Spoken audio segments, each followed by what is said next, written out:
Doug, welcome back. Where's Tim? Where's Tim? That was not Tim's voice that I just heard. Where is Tim? Text in and complain. Okay. Guys, good to see you. Good to be back. Good to have you back, Martin. Well, how are you feeling? Much better. Thank you, Doug. Thanks for caring. Thanks for reaching out while I was sick. Thanks for asking. Papers, thanks for stopping by. Yeah, with some soup. Chicken soup. This gang is all business. Like, you in, you out. Okay, got it. Right. JR's in. All good. What do you got? Oh, you're dying? Okay, fine. All right, we'll get somebody else for Wednesday. Yep. No, thanks, JR, for swinging by. No, much better. Not strep, not COVID. Doc said just like some hint of bronchitis, which I don't recommend it. Doesn't sound fun. Long weekend of everybody was off work, so my wife said, "Can you just call in sick?" I couldn't do it. Did you hack up a lung? A little bit of that. A lot of coughing at night. And when you can't sleep, Yeah, that's brutal. you can't get any better. They give you some of that drank? No, Some of that purple stuff? No, it's some kind of like a Theraflu, and I told the doctor, I can buy that myself. He said, no, this is a different kind. Yeah. This is the good stuff that we're keeping back. Yeah, unleaded. I always try and deal every sickness I get with NyQuil. My wife said, that doesn't fix everything.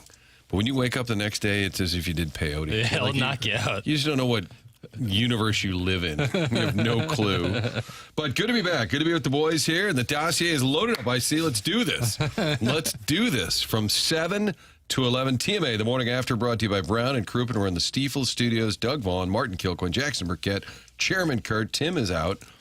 And hopefully he'll get back at some point. There is, every time you'd see somebody, they go, oh, yeah, my sister's got something. No, this guy works. So there's something going around. We can't all be the iron horse that Doug Vaughn is. Well, when I take time off, I take it in months. You know, I called in sick for about 3 or 4 months there for a while. Yeah. So I feel like I'm going to have to build up a few years of no sickness. You're out of PTO? Uh-huh. So it's about midnight on Sunday. It was about the worst out of all the days that I felt, but had to get through it. We had the Indy race on Fox. So, Doug, we knew it would be a late night. Then we had 2 rain delays, which is always helpful. And then sports final begins at 12:08. Oh, gosh. So we're signing off at about 12:30. Couple of guys say, quick turnaround for TMA. I said, well, I told the boys I'm already down and out. And then I'm thinking, I just gotta get home. I gotta just get to bed. Hey, Martin. Yeah.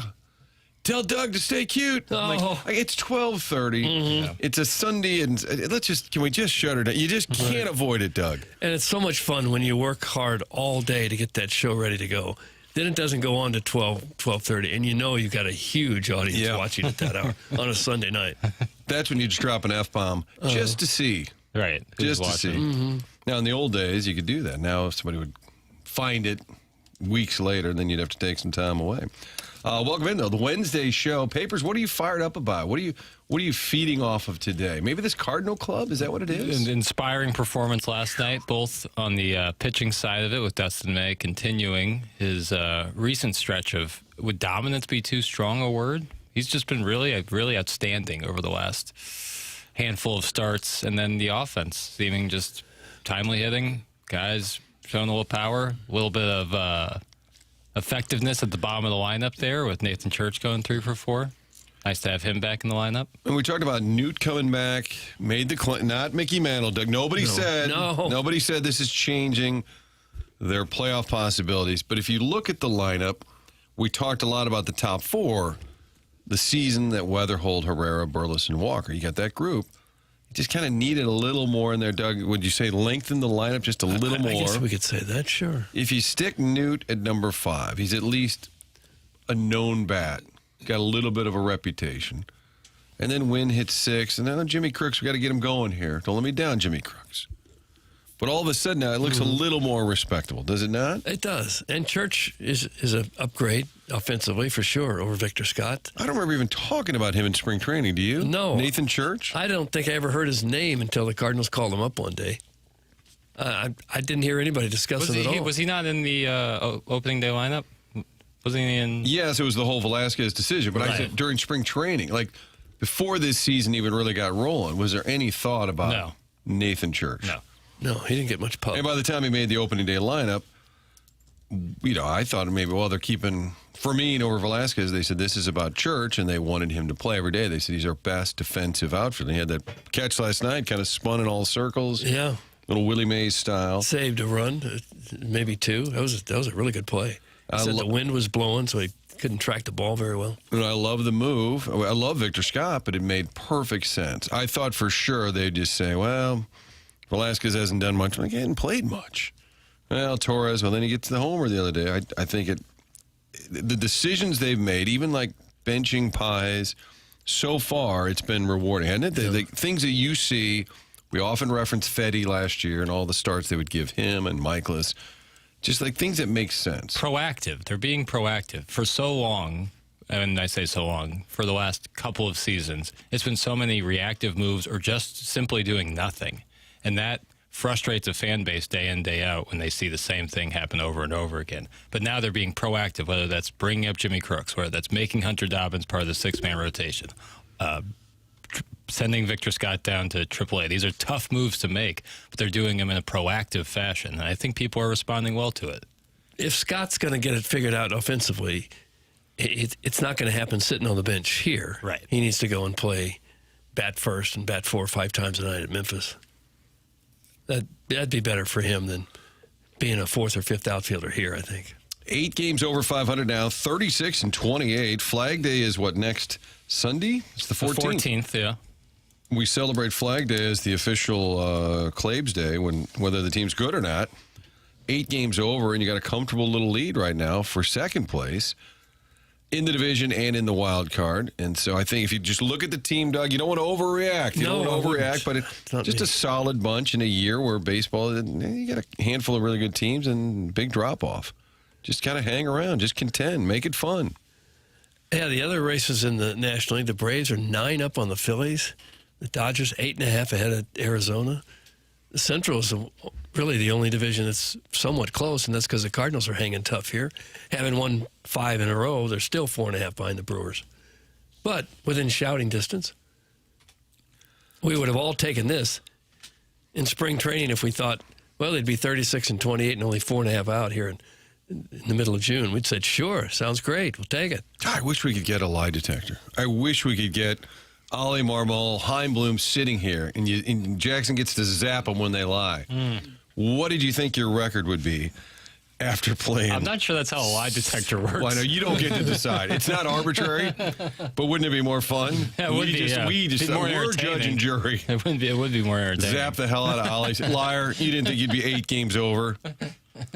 You think technology will ever get to the point where we will have to wear some device that can detect whether we're lying? Like some sort of Wonder Woman truth lasso? That kind of thing, yeah. Yeah. A Wonder Woman not. truth lasso. Yeah.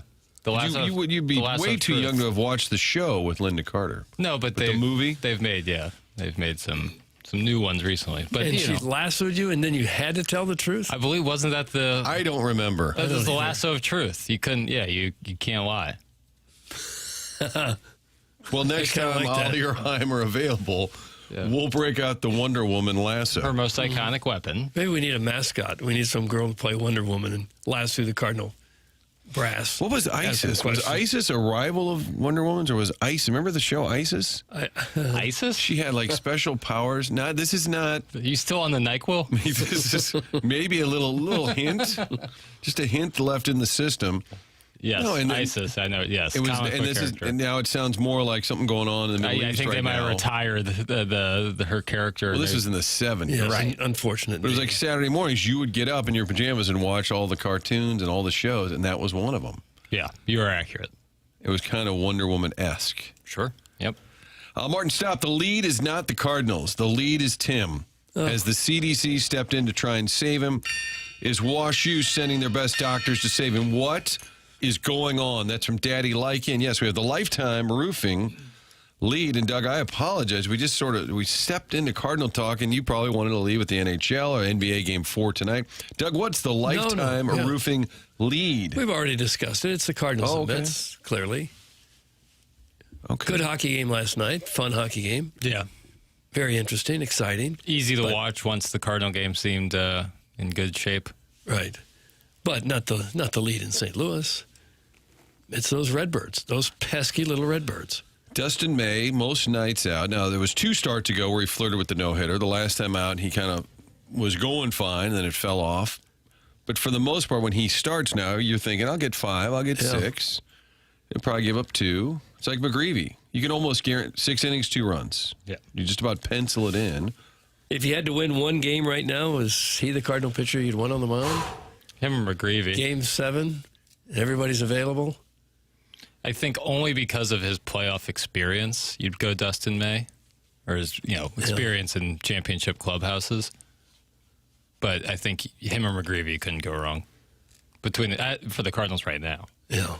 We do have the Air Coverage Service text inbox, and don't forget, why does Jackson hate the Michelob Ultra YouTube chat? That's going on over Jackson's left shoulder, but I don't see it right now, but I'll keep a close eye on that Mick Ultra YouTube chat. We did have a win for Carolina in Vegas last night, so that series tied at 2.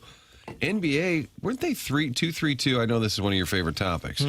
When did they switch from 2-3-2? I believe 2013 or 14. So it's been a while. Yeah. So we're in this 2-2, 1-1-1. So game 5 for Carolina is going to be back home. Game 4 for the Knicks tonight, and then they go to San Antonio. They like to spread these things out. Sure. Usually take like a week in between games. Yeah, we talked about it not playing that Sunday. There's nobody on. I know that seemed bad. Was that a nod to Fox and the Indy race across the river, you think? I think it was a nod, yeah. They didn't want to mess with Sports Final at 12:08. Right, in the Battlehawks. And go head-to-head. Yeah. Yeah, I would give my Battlehawks breakdown, but I assume at this point that you guys have already taken care of that. Thoroughly handled. I would imagine at this time of the year, the NBA players would welcome an extra day between games. Especially with the worn travel. out. Yeah, with the travel. Yeah. For sure. And in between, I think a couple of years ago, Oklahoma City was hosting. I don't know what team it was. It was in town. Like maybe the Celtics. Would that have made sense? No. What year? Somewhere in the last couple of years. Again, this is the peyote talking, but they left the town they were in between games 3 and 4, whatever, and went home for a day or two, and like came back. Oh wow! It was like a 3-day break. Might have been the series against Miami. Maybe. Because sometimes the NBA teams, they don't love their guys staying in Miami for an extended period of time. Oh, for heaven's sake. And the players get the itinerary, and it says, all right, guys, after the game, we're boarding a private chair. We're going to Des Moines for a couple of days, and we're going to get some work in. There's a couple of teams that will fly in that morning or that early that day into Miami and then leave right after the game. Because they can't trust the players? That's pretty sad commentary. Some teams, hey, listen, you got, 24-year-old millionaires down in Miami. Who can't control themselves for just a couple of nights while they're there? It's just best to mitigate those issues. Do you think they still do curfew? Like even the Cardinals in New York? I don't know. Do you think Stubby Clapp is... Reeve, you in there? it's on the first page. Hi, what's going on? Haven't seen you all day. I bet they don't. The Rams sure did on those road trips. Yeah, they would do like a bed check kind of thing. They had people watching the lobby and the hallways. But that's one night every other weekend, a Saturday on the road. Baseball, you're on the road all year. Yeah, probably you kind of have a level of trust with your guys. I bet that would wear you out if you had somebody. If you were babysitting, especially like what if you got a veteran who's like 34, you got to do a bed check on them. You ever go to a hotel sometimes in the summer and you just see like a whole section of rooms that have the tape over like the handle because it's like a travel baseball team that has curfew and they know if that tape breaks. Oh, no, I have not seen that. Yeah, I've seen that. So they tape it on the outside, so if the kid tries to leave. So if the tape breaks, then they know someone went out there. But if another opposing team is staying in the same hotel, sometimes they'll go by and they'll knock down all the tape and get the other guys in trouble.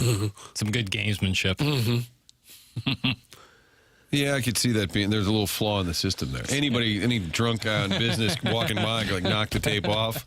I would think in Major League Baseball, since most of the time you're playing night games, they're probably not even back to the hotel until 11, 11:15, 11:30. You couldn't possibly impose a curfew then. Probably. They're wide awake. They don't have to be anywhere tomorrow till 2 o'clock, 2:30 in the afternoon. If a player is a consistent knucklehead, I would think it catches up to him. It would catch up. You just bench him for a game or two. You're not going to go door to room. I would hope not. Doug, how can you talk? You lived in Miami for years. We all know you were up to no good. That's from Dirty Dan, the garbage man. I did not do my share of partying in Miami. I did not. Really missed the window? South Beach didn't become South Beach until right after I left. It was just kind of a rundown old has-been of a resort area. Guys, David Wells was hungover when he pitched his no-hitter. And was it Doc Ellis or Doc Medic that was on Doc Ellis. cocaine when he... LSD. LSD. Yeah. Doc Medic. Cocaine. He's just firing. Yeah. He's getting 5 outs in inning. They're like, you're done. Inning's over. He would have probably face. No, I want to strike somebody else out. Yeah. Coked out of his. Yeah, that would, he would have to be reapplying essentially a bunch for that to be effective. Pitch on LSD. Aren't you seeing like 3 batters? Yeah, have you ever watched the documentary on it? No. It's really good. What was the backstory? Like he just decided said why that, not? No, he was in, I think it was in San Diego, and he was visiting a friend or something and messed up the calendar. He thought he wasn't pitching that night. Just tells you how locked in these starters are when it's not their turn. And so took it, and then like a couple hours later, it was like someone like called him, and they're like, "Hey, you're like got to be at the ball yard here soon. Like you're pitching tonight," and he had no idea. I was like, "Oh, dude, I'm so sorry. I just took some LSD." And he got there, and he was just like, "Oh my god, here we go." Yeah, really good documentary. Or really good the idea to try that. Not a great idea. Don't recommend that for the kids listening. We in the often car. talk about being results oriented, process versus results. Process bad, result great. You know, it's like thinning a shot, but it kind of works out for you, and you stick it tight. You know, You stick it tight, Doug. process not great, results pretty good. You mentioned Doc Medic. He was a real doctor as a pitcher. And I'm reading that he went into the stands once for a fan suffering a heart attack, performed CPR and mouth-to-mouth resuscitation Pretty on the incredible. fan who later died that day.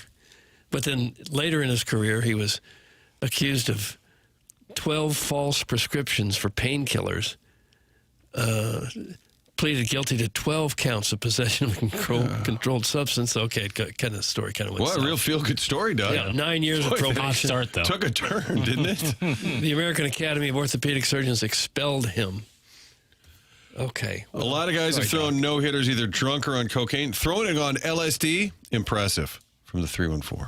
Didn't Whitey Herzog get upset with that 80s Cardinal bunch because he thought some of them were on cocaine? Yeah, well, I Led think to a few trades. well, the Hernandez trade, it Yeah. became more public after the fact. It didn't seem to affect them much on the field, though. They were performing very well. So you should have left it alone. But perhaps. Recovering alcoholic says, drug church tonight. Come on up. All right. Sticking with the theme. We'll send Doc Medic. Who had some great moments and then it turned sideways. Yeah. That'd be a good sweeps piece, Doug. I think it would. What an inspirational that. story. Until it And wasn't. then right at the end, you just kind of mumble. Oh, and he wound up getting expelled from the Academy of Medicine. This is false accusation. It just says Doug was coked out of his gourd in Miami at the Stepfather Convention back in 2005. You don't know the years. No. And if you're but I coked wasn't out of your there. gourd, then you probably really don't know the Yeah. years. No, I never hung around the coke crowd. Not me. A lot of references to people naming athletes and things they've done. I think I'll skip some of those. Now, Dr. J was not a physician. He was not a physician. No. And Doc Rivers, who is a pretty famous nickname, right, that stuck for a long time, only had the nickname because he was wearing a Dr. J T-shirt at a Marquette basketball camp, and Rick Majerus, Right. Hey, Doc. He just started calling the young kid from Chicago Doc, and it stuck. I don't think I've ever heard your Majerus before there, and that was pretty good. Have you heard a lot of Majerus? Very little, but Hey, Frank, you want a bite of this sandwich? And Frank's like, I'm sorry? And he was eating a sandwich, and he asked Frank if he wanted a bite. And Frank's like, I'm good, thanks. And that is a moment in time that's been stamped because it's the only time Frank ever turned down food. He said he walked into his Billiken office and Majerus was eating like probably Adriana's. yeah, probably. And he said, do you want a bite? Have you ever been offered a bite of food from another gentleman? Not Especially a local basketball coach? not something like that's a sandwich isn't really like here, take a bite. shareable food? No, if it's like What if you cut off half of it and don't touch that's it? Okay, well, now that's a little different. different. But a bite, Still. you know. Yeah. It's like There could be saliva remnants on there. yeah, that's not. There's not many food like a chicken wing. Hey, would you like one of these chicken wings? I just took one bite out of it. You want to finish it? No, not you're saying an No. actual wing. One whole wing, not sharing do you the want, wing. Yeah. Yeah. This is getting close to Chairman Kurt's thing, right? Where you just Robin feed. robin feeding. Yeah. Guys, check out how many walks the guy on LSD had. I think it was a lot. He was. We can probably look it up. He said one time. He had to have been seeing. He said one time he thought the batter was holding a guitar up there. I think there's some embellishment after the fact. Probably. But wouldn't you think the coaches and the teammates could tell if a guy was that out of it? Yeah, but if he's dealing like he was, you're just whatever. But before he ever got out there on the mound, you'd think they'd say, "Oh, wait a minute, you're not going out there." But I in that time, maybe it wasn't crazy for guys to be like a little loose for game To be time. on LSD? Not LSD, but maybe they've had a few pops. Maybe they enjoyed the smell of some substances. I don't know. I'm just like glue? They're No. sniffing glue. Ammonia? Like No. on the pot? No. Huffing? No, more like What? some junk, sniffing up some, hoovering up some powder. Hoovering up. What in the So like world? snorting. Yeah. You were referencing. I'm just saying, I don't what think- are we talking about? I'm saying in the I late- thought I was on peyote. What are you on? I'm saying in the late 70s, it might not have been crazy for guys to, it was more of a thing. be a little loose at game time. Wouldn't it have been better in a post game? Even in recent years, guy gives up 4 homers, 5 homers in the post game. Like, cats are, what do you think of your stuff? Jim, that's a great question. I have to be honest. I did some LSD before the game. I'm on acid. And just said that. And actually, that's something Lance Lynn might have said just to mess with everybody. That would have been really Like, all right, thanks, Lance. That's the latest. Back to you. It would just act like it was a normal answer. If you never wanted to be interviewed again after a game, that's how you do it. Oh, did you say you were on LSD? That's not the Cardinal way.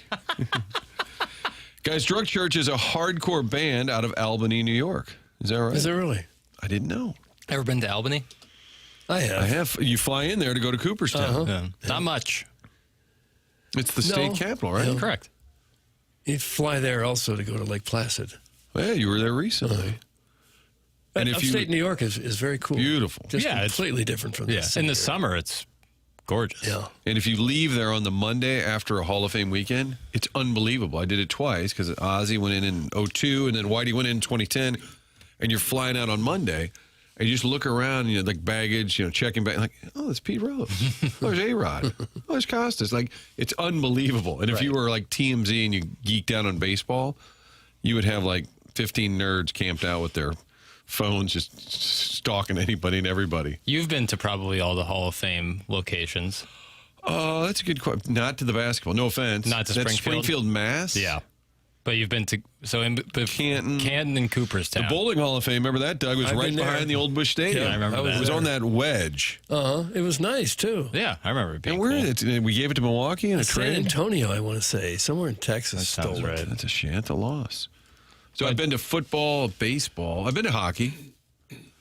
It's in kind of a mall in Toronto. Hockey? Yeah, that's weird. You don't think you're there. Bowling Hall of Fame is now in Arlington, Texas. Naturally. I think Milwaukee's the bowling congress, and now we're going to have to get Iggy on. After the morning after continues, all right? Tim is That's right. out, but that will continue at 11 o'clock. Yeah. The Strode program. The Strode program. You guys have carried the load. We talked about exotic meats yesterday. Doug's not into them. Doug doesn't want. What is an exotic meat? We were talking. Well, oxtail is not an exotic meat, but we were talking that oxtail is what kind of started. They're telling me how great it is to eat Isn't it just a oxtail. soup? Well, no, it's like real oxtail, but yes, it's often made into a stew.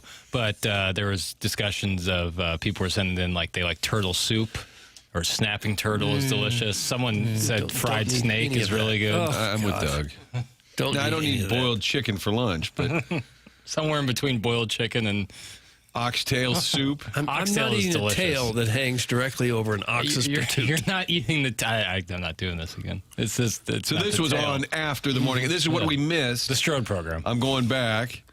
And then, but it often open instead of a monologue, you guys open with Ken's complaints. That's how the show much begins. cold open. That's the first 25 minutes of the show. How he's been wronged. Somebody took my mom to lunch, and she said, "Where did I don't forget where she? Wait, she said she got the fries, and they had the beef tallow fry, which is it's like a delicacy right now. There's the Steak and Shake signs all over town, even though we don't have any restaurants. We have all the billboards." And she said, didn't care for it all. And I said, it's Really? supposed to be. You can taste the difference? I guess. I don't know that I've had them. I don't eat a lot of fries, believe it or not. Have you had the beef tallow? I have not, no. Jackson, is that a delicacy to say that your fries are dipped in beef tallow? No, it's just a different. I think it's a healthier thing. I guess. Is it healthier? Yeah. I mean, it's just animal why they do fat it. as opposed to oil. Some people get really tight about it. Some people don't. Some people like something. I think if you're ordering French fries, you have no. Yeah, it's No kind of where standing to I'm be at. picky. It's like if you're going to eat French fries and the under the guise of it like being even remotely healthy, you're probably a touch misguided. Right. All fries used to be tallow fried, so maybe they're saying they're old school. Less healthy. I don't know. know. This is All like I know is they told recent, my mom. She tried them and said I didn't care for it. This is like a recent. Phenom. Yes. Guys, I've been cooking with beef tallow for years. Get with the program. That's from Eric in the Central Okay. West End. Right. We're supposed to know what he's been cooking with. Eric also wanted to know, does Tim implement a curfew on TMA during spring training? No, we're up all hours of the night. You know, you talk about parties. Yeah. Oh, brother. I had to fish Doug out of the pool 3, 4 a.m. this year. He was just lying. He's like, lying I'm sorry, I didn't know I was working tomorrow. I took some LSD. Yeah. No, you are getting up and delivering hot takes. Doug was lying in the flamingo floaty, Brockabrella on, empty drink with a umbrella in it. Showgirls everywhere. Yeah. We really did miss the boat not having a live feed of Club Papers. It wouldn't have been very interesting. If we had one next, I bet you next year, like McGreevy would come by and like barbecue and hang out. Come by Yeah. the little Airbnb. Well, you saw him. He was on MLB Network. He was great. He was making the rounds. Oh yeah, he was great. Him and Weatherholt. Next time we talk to him, I do have to say, I saw him last week. Like, he knows, I don't know him as well as you guys. I didn't play golf with him. I see him down there a bunch. Sure. So we just kind of, we do like a little head nod or whatever. Yeah. And I was walking by, I was kind of in a hurry, and I said, "What's up, boss?" And I realized later, I'm like, why do I call him boss? I like You throwing do? the boss every once in a while. But he's kind of like, friend of the show's like, it just felt But it's not really generic. Yeah, I don't know. It's better than like champ. What would I say? Hey, McGee. You Hey, called buddy. him boss, or he called you boss? No, I called him boss. He just How about felt just, that- hi, Mike? Well, I know that's That what doesn't work? I'm wishing I had done that. Oh, you're time. trying to. Okay. You're trying I to. was on my way to do something else, and then I saw him randomly. I go, "Hey, what's up, boss?" Yeah. And I thought, that's just stupid. A little jocularity. Okay. You're okay with it. Yeah, boss. I So like next calling time people he's boss. What on- up, boss? What up, boss? Yeah. Believe it or not, we got a lot to get to. Okay, we don't, but it's the Wednesday edition here. TMA, brought to you by Brown and Crouppen. We're in the Stiefel studios. We have the polosplus.com dossier. We're going till 11 o'clock, and then you get Ken's complaints after that. The lifetime roofing lead happened to be your Cardinals getting that win, a shutout win. Dustin May gets himself a win. That had been a little elusive for him, but pitched well again. Cards beat the Mets, and they're now 8 games over 500. Got an NBA Game 4 coming your way tonight, and we'll probably break that down in about 10:50? Are we breaking it down? Whenever you need me. Whenever you need me, you can text in. A lot of folks have done that. Air Comfort Service text inbox, and then the Michelob Ultra YouTube chat, which I don't see, Jack. I'm not complaining. But before I Wanna have it up? before I get yelled at, I don't see it on the screen. No, you're right. And tell Ken Martin's looking over his right shoulder up at the screen just to monitor all things TMA. 7 o'clock hour is brought to you by Healthcare Evolution. If you want to see the great work they do, just check out Papers Hair. It's on fire. All right, it's TMA here on 101 ESPN.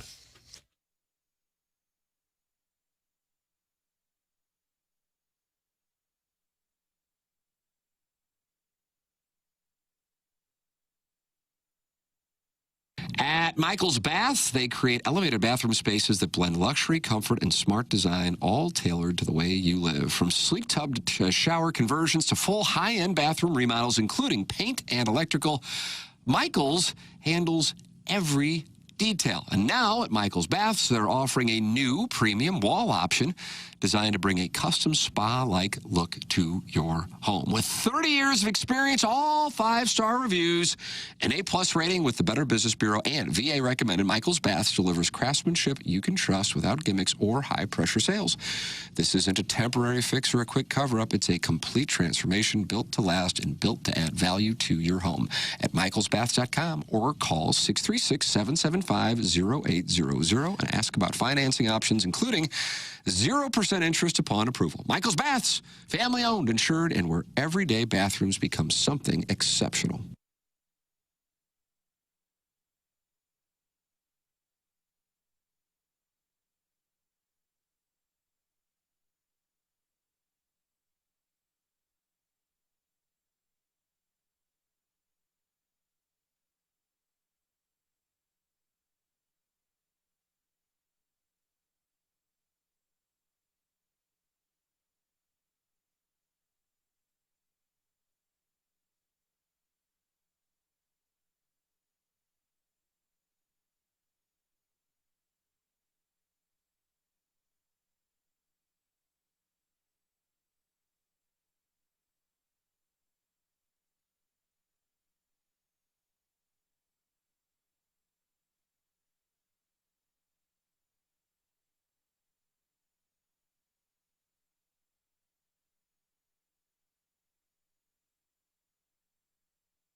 That's the key.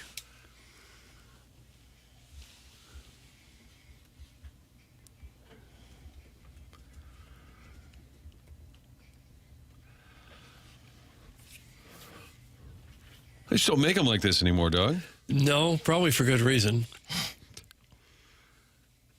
This is a solid tune, though.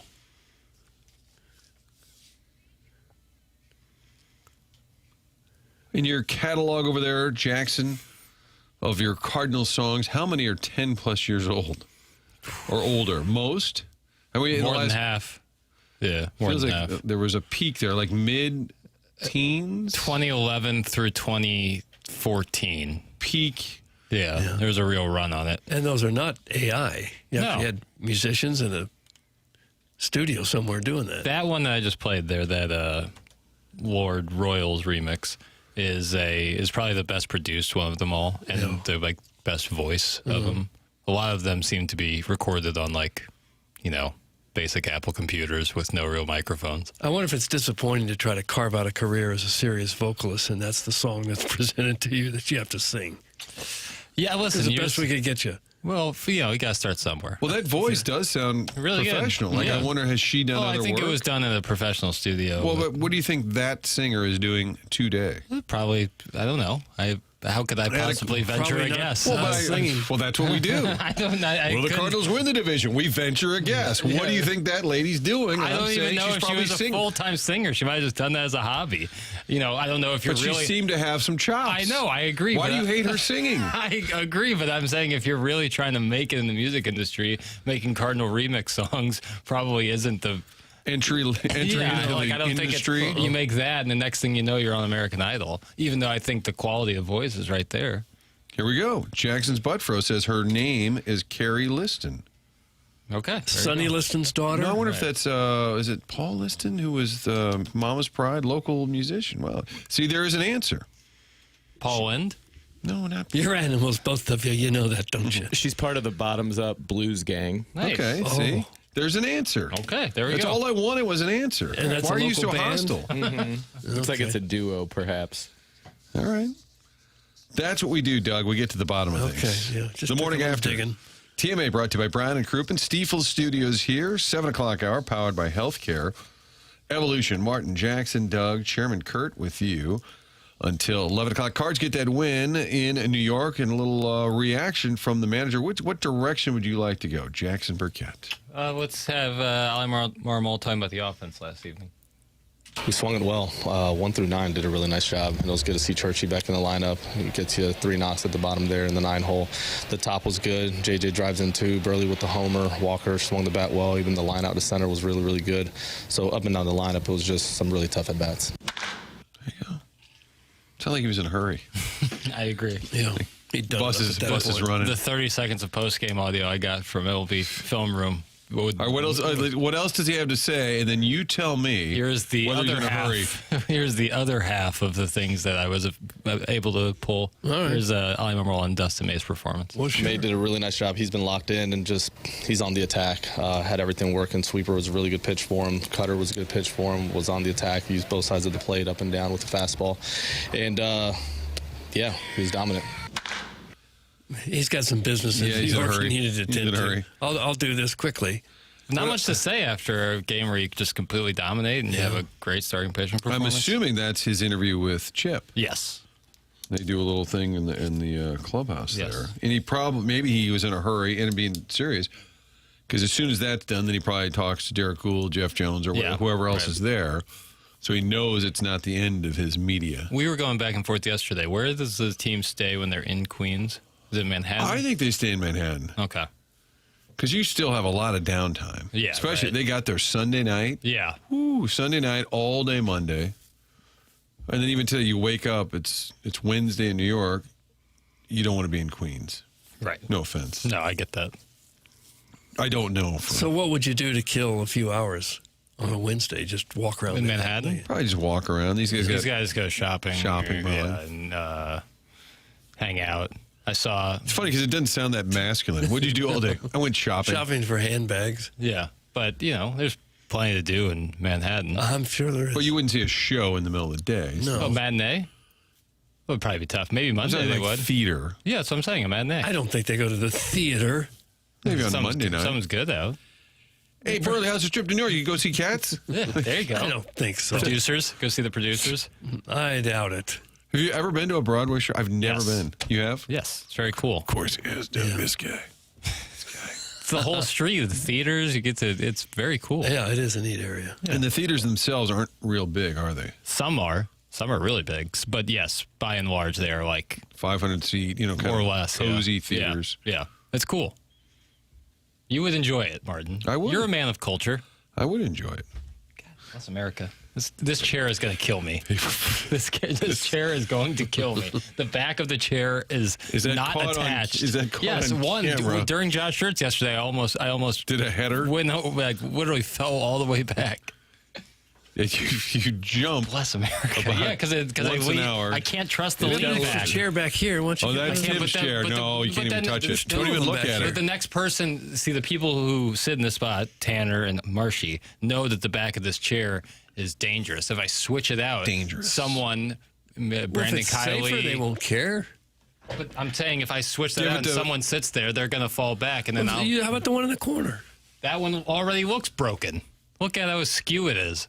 This is bad radio, but Okay. we're all right. Well, the good news is Papers didn't die, but it looked like he was you're about okay. to I'll fall be to all his right. death. How was Coach Shirts? Outstanding, as always. Saw him on Sunday over at the Indy race. He was there. giving you trouble. Well, we were behind the stage. Very embarrassing. We did this.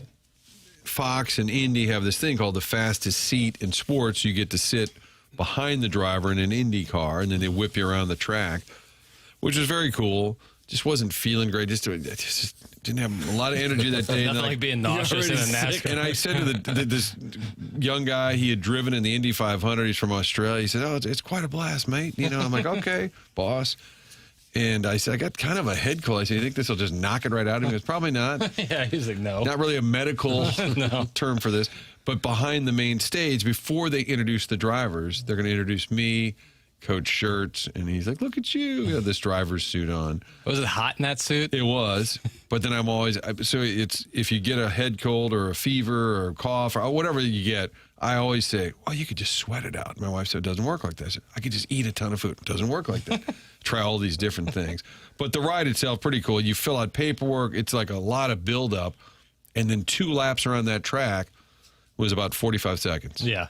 And I said to the guy, "Wow, that was quick." And he said, "Yeah." He said, "We were going about 175 on the backstretch." I'm like, "Wow." That's why I signed a 5-page waiver. Was it pretty terrifying at some point? Not really. I have to say, it didn't feel that fast. Yeah. Going around, you can feel them downshifting into the turns. So Yeah. you know you're going really fast, and all of a sudden, Yeah, downshifting. But it was very cool. And Coach was behind the scenes himself. He was the grand marshal. I said, "What's cooking with this Mizzou Slough?" He said, "Oh, probably soon." He said, "I don't know, maybe even tomorrow." I said, "Don't do it tomorrow." I said, I got a lot going on. He said, "Oh, sorry to bother you." Sorry to. But that's great. I'm sure you guys talk ad nauseum about it. And I reached out to Coach Gates. We're trying to get him on. He's going Sure. to be in St. Louis today. Is he? He's got an event, and they said, "You want to stop by and talk to him there?" I said, "No, and we need him with the fellas." Yeah, we got to get him on. So I said, I politely said, "Let's hold off until he can do the actual show." So that's in the works, is what we Hell like to yeah. say. In the works. Tim out today, Martin, Doug, Jackson, Chairman Kurt with you on TMA, brought to you by Brown and Crouppen. A lot of Cardinal talk there. And Doug, if you look at the standings, I haven't paid a lot of attention. I saw a Bob Nightingale headline the other day, just said somebody's going to get fired because the Padres are bad. And I think we did a predictionary, maybe even a month ago. And I declared all the playoff spots that were already taken, Doug. Yeah. I might need to take that back. It was less than a month ago. Less than a month ago. Because I said, all right, the Braves, Brewers, and Dodgers. Now, I'll stick with that. They're going to win their division. Am I okay with that? Yeah. But I think I had the Padres as a lock wild card. And I'm going to probably have to undo that because, Doug, right now, who do you think leads the wild card standings? Probably our St. Louis Redbirds. That is correct. By a reasonable margin. They're 3 up on the Diamondbacks, who are the 3rd place, in the Padres. So for whatever reason, the Padres are not good. Well, they don't hit. And that's Have you seen their Tatis stats? homered after 2 months? Yeah, he he's got a home got run. Manny Machado's hitting 171. Yes. Machado. Jackson Merrill, who they thought was going to be a star, he's hitting 202. You can blame the manager all you want, but if the guys just don't hit, it's hard to get anything done. what if you fire the manager and say, well, it's because Machado and Tatis didn't hit any homers? Yeah. But in the wild card big picture, you're just kind of looking around. You just want to be there in October. If it were today, Doug, if they open the playoffs today and they don't, it'd be the Cardinals and Phillies at Busch Stadium. That'd be fun. Rematch of 2022. That would be fun. That would be a lot of fun. But yeah, the D-backs have cooled off a bit. Padres have not been good at all. The Nats are surprisingly competitive, but then the Cubs, the Pirates, I don't know. If you look at it the rest of the way, and I don't have the playoff, we have the playoff percentages out there.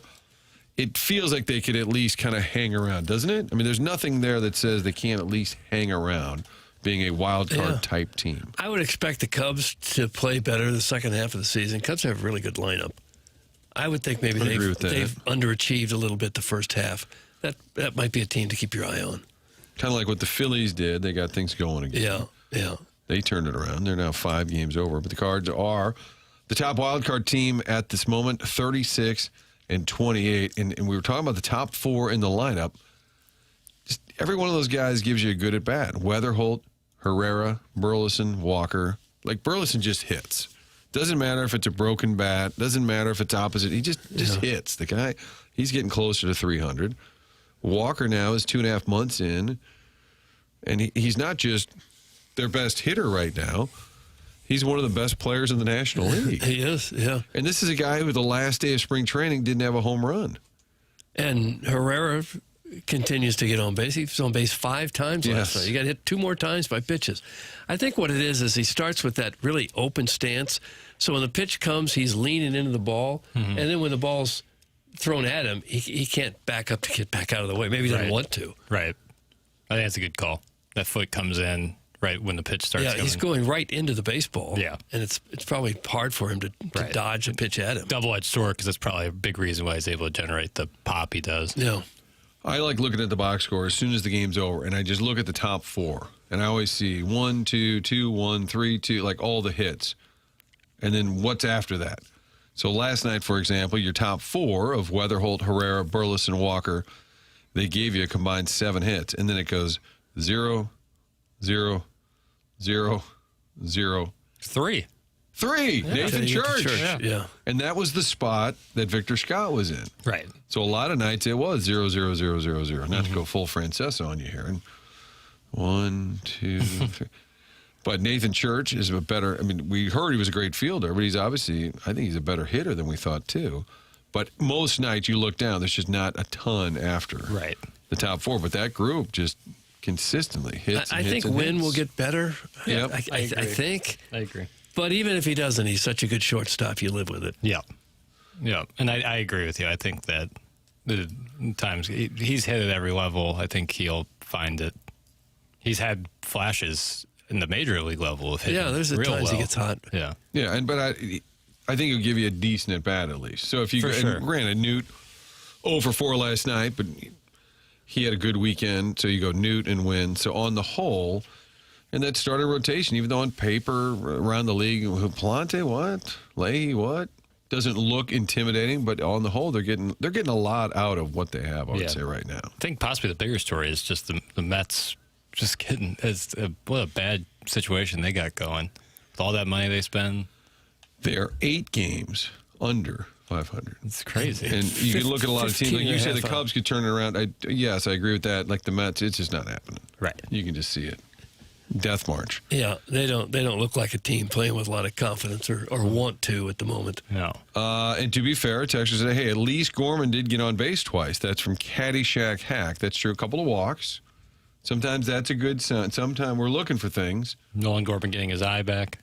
He did. When you get a couple of walks. Yeah, also struck out. Well, that kind of goes without saying. Guys, is Church the one that Doug said was better than Jim Edmonds? That's from Jonathan Mardukas. He called Timu Edmonds. Timu Edmonds. Yeah. Mm-hmm. There's just parts of his game that remind me of Edmonds. Being left-handed center fielder, good defensively, throws well. He's not going to hit like Edmonds, I don't think. He's no Edmonds. He just kind of reminds me of that sort of player. I can't stand Win and the stupid number 0. Who do you think that's from, Jackson? Eric in the Central West That End. is correct. On brand. I think number 0 looks good.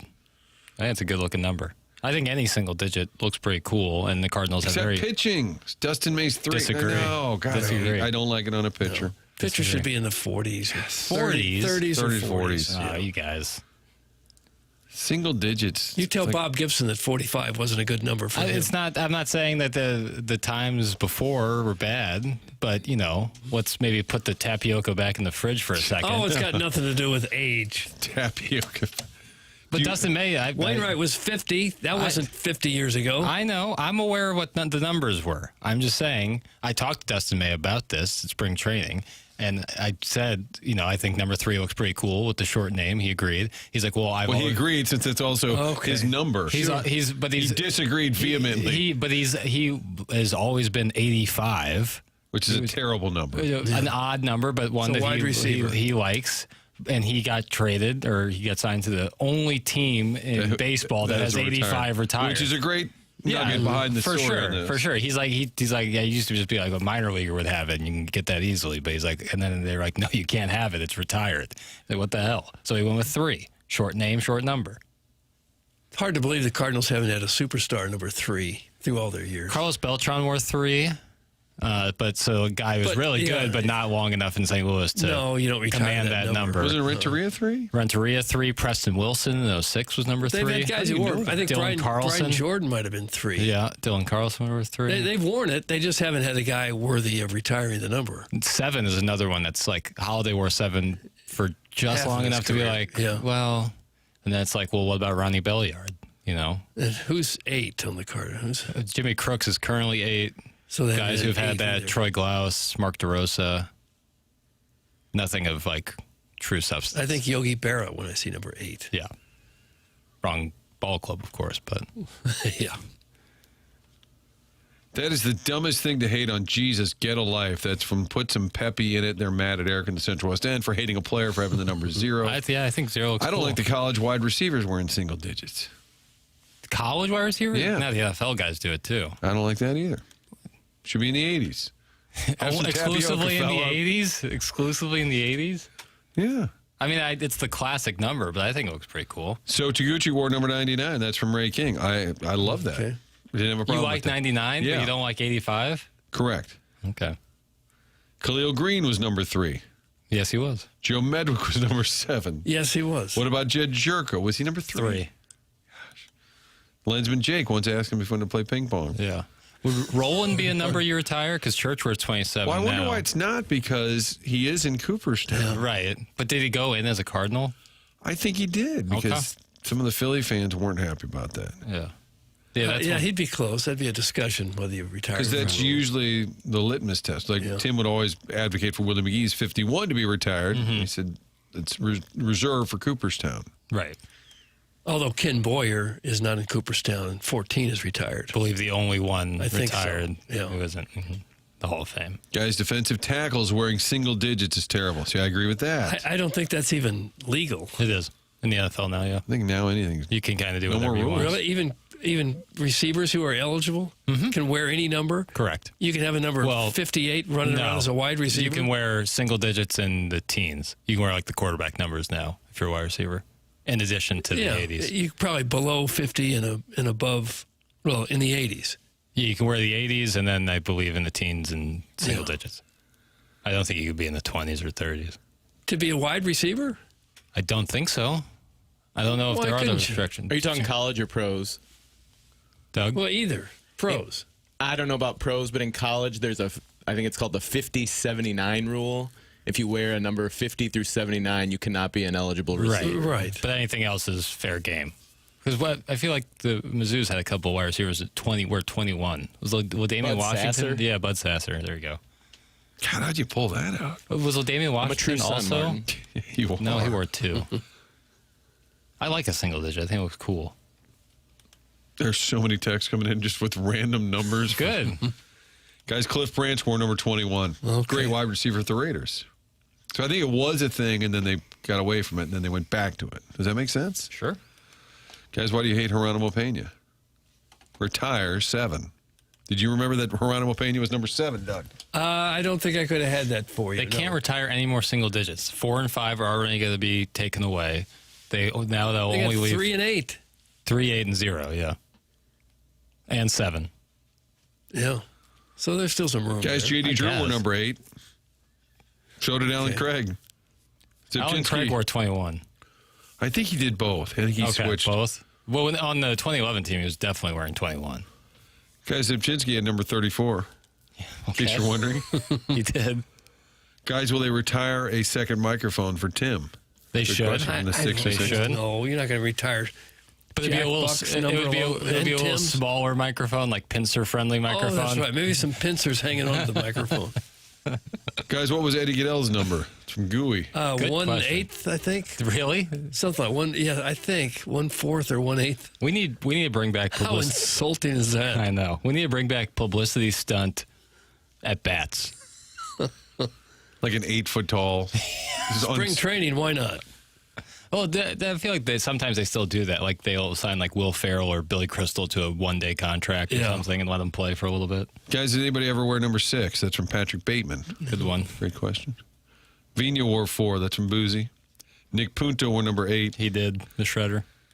Omar Oliveras, 0-0. Can I Remember give that? a take that's dangerous? A take that's dangerous. I think, despite my love for the skipper, it kind of...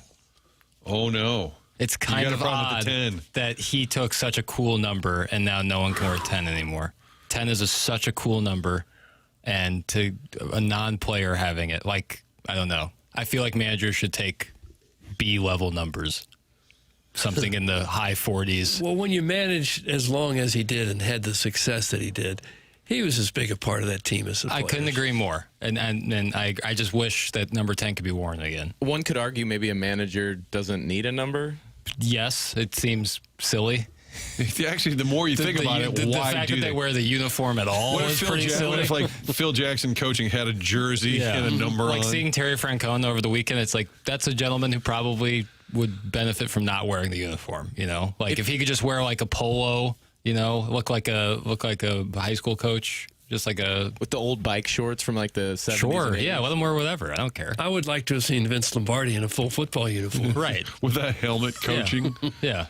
It is true. When you think of it that way, remember Rick Hummel, his request to Ollie was to one day wear the jersey and not have a hoodie over Yes. it. And he did it for a day or two for the commish. 37, a great manager number. Not something that guys are like clamoring over, but some guys grow up having the same number. They've always worn 10. You get to the Cardinals, well, no, Tyler has had it. If the manager and coaches didn't wear numbers, there's times you couldn't tell the manager from the pitching coach Sure. on a visit to the mound. Sure. So there's a lot of disrespect to me.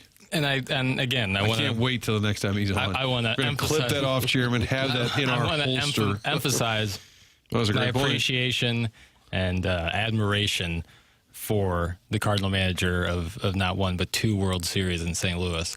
However, I think 10 is too good a number for a guy who doesn't play. Wow. Why do they wear uniforms? Would that go back to As a like player manager yeah. days? Probably. Exactly right. I've seen pictures of Connie Mack in a suit managing from the dugout. Yeah, And that doesn't look good protest. either. That looks bad, yes. Yeah. You don't want to get dirt and stuff all over your suit. But there's a fine line somewhere between, like what the trainers wear, you know? Polo and, you know, kind of guess. golf pants or Does it shorts. really bother you that they're It wearing a doesn't uniform? bother me. But Why if are you we're- so upset about this? What do you mean it doesn't bother You even wanted the We uniform got 4 taken off hours Tony here. We're Romo's just talking about, you know. And is there a little wheel we spin in Sports Center world where you spin have a dangerous take? that should and then you tease ahead. It sounds like a All right, coming off that dangerous take, we'll open the phone lines and let Jackson have it. It sounds like a bad 90s thriller. Dangerous take. Dangerous Steven takes. Seagal. Yes. Did you see a picture of him the other day? You think that's he heavy? real?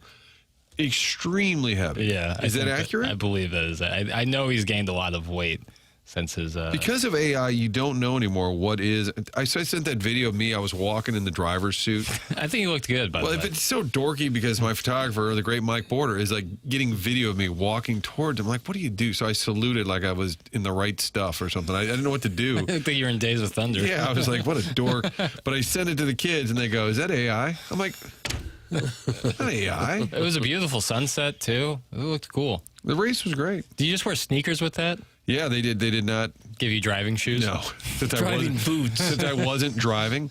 Do you know that fastest seat in sports? They said, "Oh yeah, we'd love to have you do it." They said Tom Brady did it at the Indy. And I go, "Oh, okay." And they said A-Rod's done it and Lady Gaga's done it. I'm like, Yeah. Maybe you should get Nelly. I'm just thinking, like, in all seriousness. No, I think you're as big as those people. No. And the funny thing at the beginning, they're on a headset, and you hear these guys in some kind of production thing. They're like, "Oh, you ready to go?" And I hear some guys say, "Who is he?" And the guy goes, "Oh, he's on like TV and radio." You can hear him discussing who you These are the are. other Hot drivers? No, I was not being piped into Joseph Newgarden's car. the This crew was chief. because it's an actual business. They go so earlier in the day on Sunday. If you're an indie nut and you really want, and I'm sure it's not cheap, you sign up and you go fill out the waivers and then you go do this whole thing. So they take people around during the day to experience that.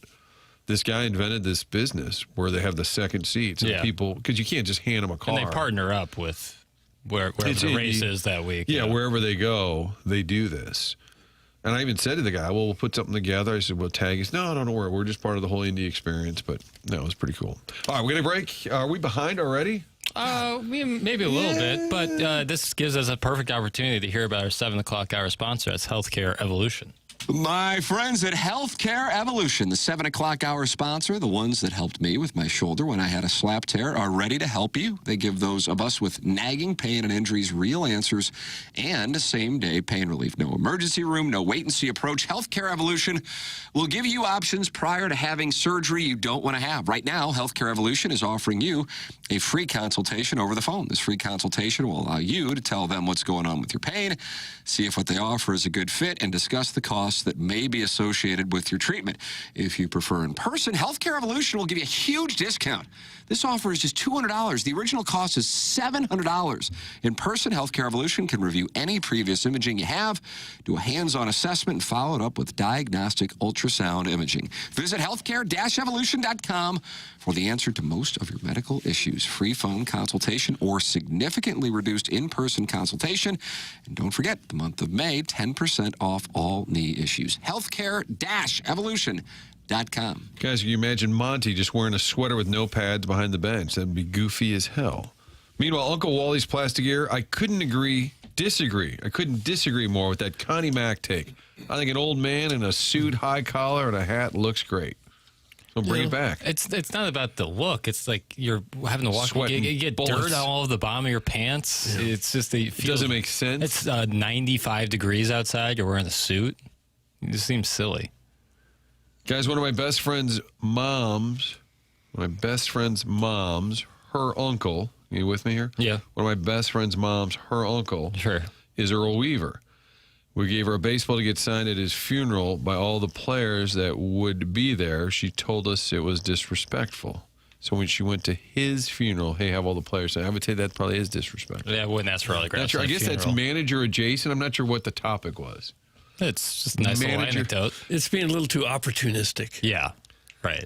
If you were like maybe the son of Earl Weaver and you wanted some of the ball players to Not sign that some, moment. Yeah, it's one thing, but yeah, to be Just like a fan. to be a family member, kind of. Yeah, I wouldn't do it. If you were a player, you wouldn't sign it, or No, I wouldn't You wouldn't ask ask somebody players to- at a no. funeral for somebody to sign I a wouldn't baseball. either. No. That was from Hardbody. Doug, if you're the man of the year, would you wear spikes and burn heaters? Kind of like Jim a Jim Leyland used to wear spikes. Yeah. Remember that? It's silly. The heaters is funny. But do you think he needed the spikes? He liked to argue, so he had a good grip just to get out there fast. That seems like when the guys say like they can't even go out for picture day without wearing a cup. It's just like such an old baseball thing where it's like you feel weird not being on the field in spikes. Probably more so than probably. anything. I don't think. Yeah, he was looking to get some traction. He when also had a cigarette in his mouth as often as not. and I feel like towards the end when it got less in vogue to be able to smoke cigarettes just wherever you want, he would like kind of put one hand over. He kind of put one hand over his mouth while he was burning one. Why does Jackson hate Tony? That's from Delta Burke's Top Stuff. Love Tony. It was a dangerous take. It was a dangerous take. I'm weird into uniforms and numbers, and especially baseball numbers, football numbers. And I think that 10's such a sweet number to be, Wasted on a manager. not wasted. It's just as good. Now, there's an argument I could hear to that retiring numbers is kind of silly. But I'm not.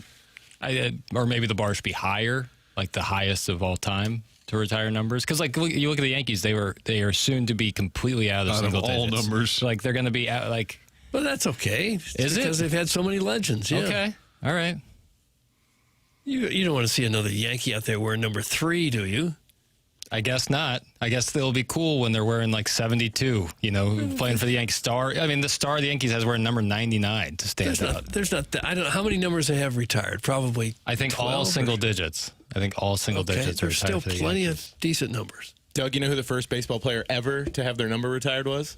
How about the Babe? Nope. Can I have a hint? Maybe Gehrig. It was Lou Gehrig. Okay, that makes sense. The first athlete ever was Ace Bailey of the Toronto Maple Leafs back in 1934. And his son or grandson played for the Blues, also named Ace Bailey. And he was killed in the 9/11 attacks. He was in one of the planes. The guy with the number retired? No, the kid, the younger guy. The Yankees have retired 22 numbers. 22. Yeah. Yeah, that's a lot. Sharon Clayton says PK Subban is currently writing the book on what not to wear. Dude looks stupid every night. Saw that last Yeah. night. Last night he looked like he was wearing Amish couture. He was being choked by something. It was an odd look. But some of these guys that are on TV, I think they do extreme looks just to get a I little get extra. it. No, I get it. But Eric Johnson is a good analyst. I had no Was he idea. the gentleman in the Quite good. double-breasted suit? He's on McAfee all the time now. Okay. He was on the left there on the. Yeah, double-breasted plaid suit kind Yeah. of. Yeah. That was a good look at that. I agree with Jackson. Great take. That's from Chaos. Thank you. How about that? Thank you. Great take about stop just, retiring numbers no, or I stop would giving just- good I numbers don't to know skippers. which I would just say in general. In general. And if he doesn't specify, just any take I've given today. Guys, Babe Ruth was overrated. Now we're talking. That's from Rusty Pecker. Galaxy brain. Do you think maybe they should start using 3-digit numbers? No, I don't. No. But they might have to at some point if You the Yankees won't. keep retiring these damn numbers. Maybe 400 years from now. Billy Martin, number 1, retired. Derek Jeter, retired. Babe, Lou, Joe DeMaio. I mean, these are Those absolute are all legends. iconic names. Without question. But what are we going to do here in the next 20 years when they don't got any numbers to give A out? bunch of players will be wearing 47 and 48. Yeah, it looks great. You don't like it. No, those are ugly numbers. How about 44? You're going to tell Jason Isringhausen you didn't like his number? It looks fine for a reliever. It's not going to look good when it's your star slugger. How about 42? You didn't like Retired that? across the league. That Didn't Mariano Rivera wear it too? he was grandfathered in. They retired that during okay, his you tenure. didn't like it while he wore it? No, it's fine for a I've been reliever. disappointed with you in the past. Absolutely, I have. Never really to this extent. Jackie Robinson was disappointed when he got handed that number. He's like, "This is a football number. Why the hell am I wearing this?" Okay, well, And it worked for him. Sure did. Martin, We have you got to ever take a break. I mean, geez, we're the Midwest goodbye of breaks. We went to break 10 minutes ago, how about the days when they didn't wear numbers? like with Hornsby.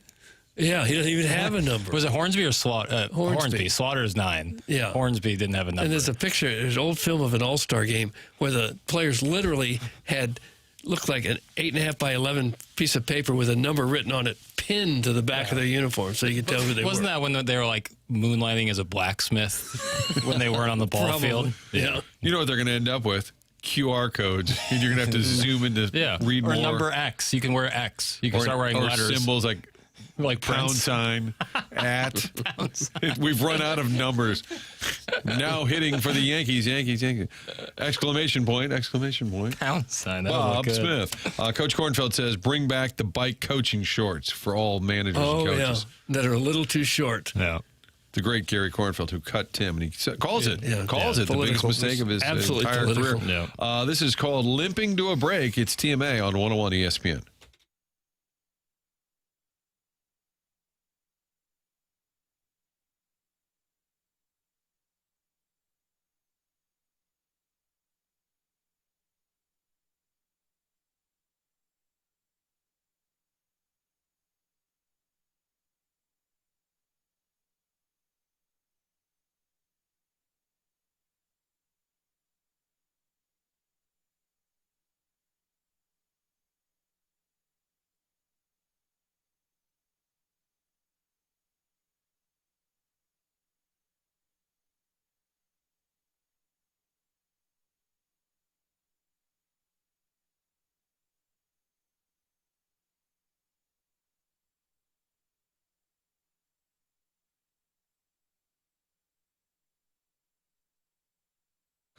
If you go to the website flymidamerica.com, just check destinations. That's where you can see all the cool places you can fly out of at Mid-America.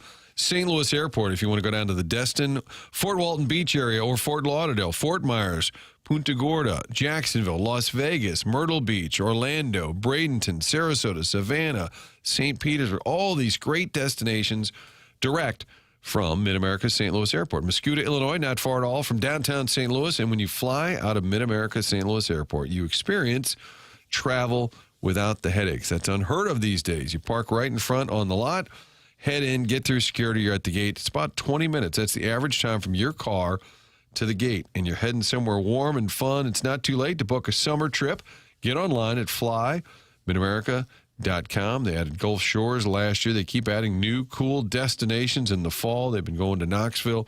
So book that flight at flymidamerica.com. Great pricing from Allegiant Airline and convenience at Mid-America. flymidamerica.com.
This is Jackson with a Sports Center update that's brought to you by Universal Windows Direct. Cardinals win last evening against the Mets in Queens. Back in action tonight against the Mets. 6:10 p.m. first pitch with Andre Palante on the mound for the Redbirds.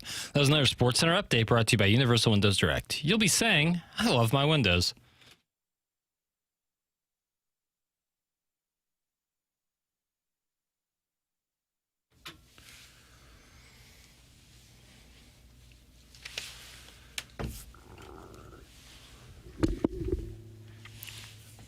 You know what? I miss the banter. You know what? If you're off, kind of like when you miss school, you come back that next day, you always felt like weird. Like, what'd you guys all do yesterday? Learn stuff? Right. Well, it feels like a Monday on the Wednesday kind of thing. Yeah. You kind of miss the show a little bit. So they're like, oh, God. What, you did? You missed the show? What are they chopping up right now? No, and I woke up both days at like 10 and said, oh, wow. Done chopping. Wonder what they chopped up today. Yeah. You woke up and then right into onboarding.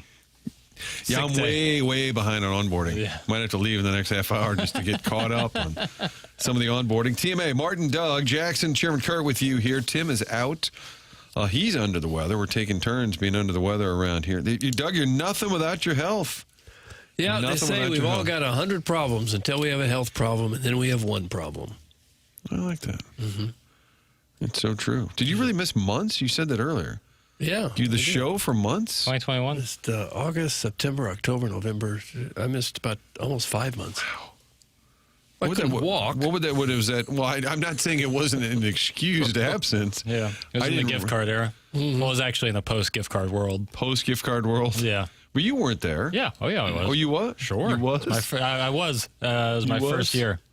You was there? It was my rookie season. Really? Yeah. So what was it? A lot of Jennings sitting in? Chuck Marlowe? Yeah. Trying to remember. A lot of Raby. A lot of Raby. And but Doug would call in after like a month. You would like call into the show once a day, talk it over with us, hang out for a little bit, and then when we made the move over here, probably a lot you were longer back than a full month. time. Pre-gift card. Well, I feel like you called in like a month and a half after that, like September or October. Yeah. But my memory could be foggy. It was years ago.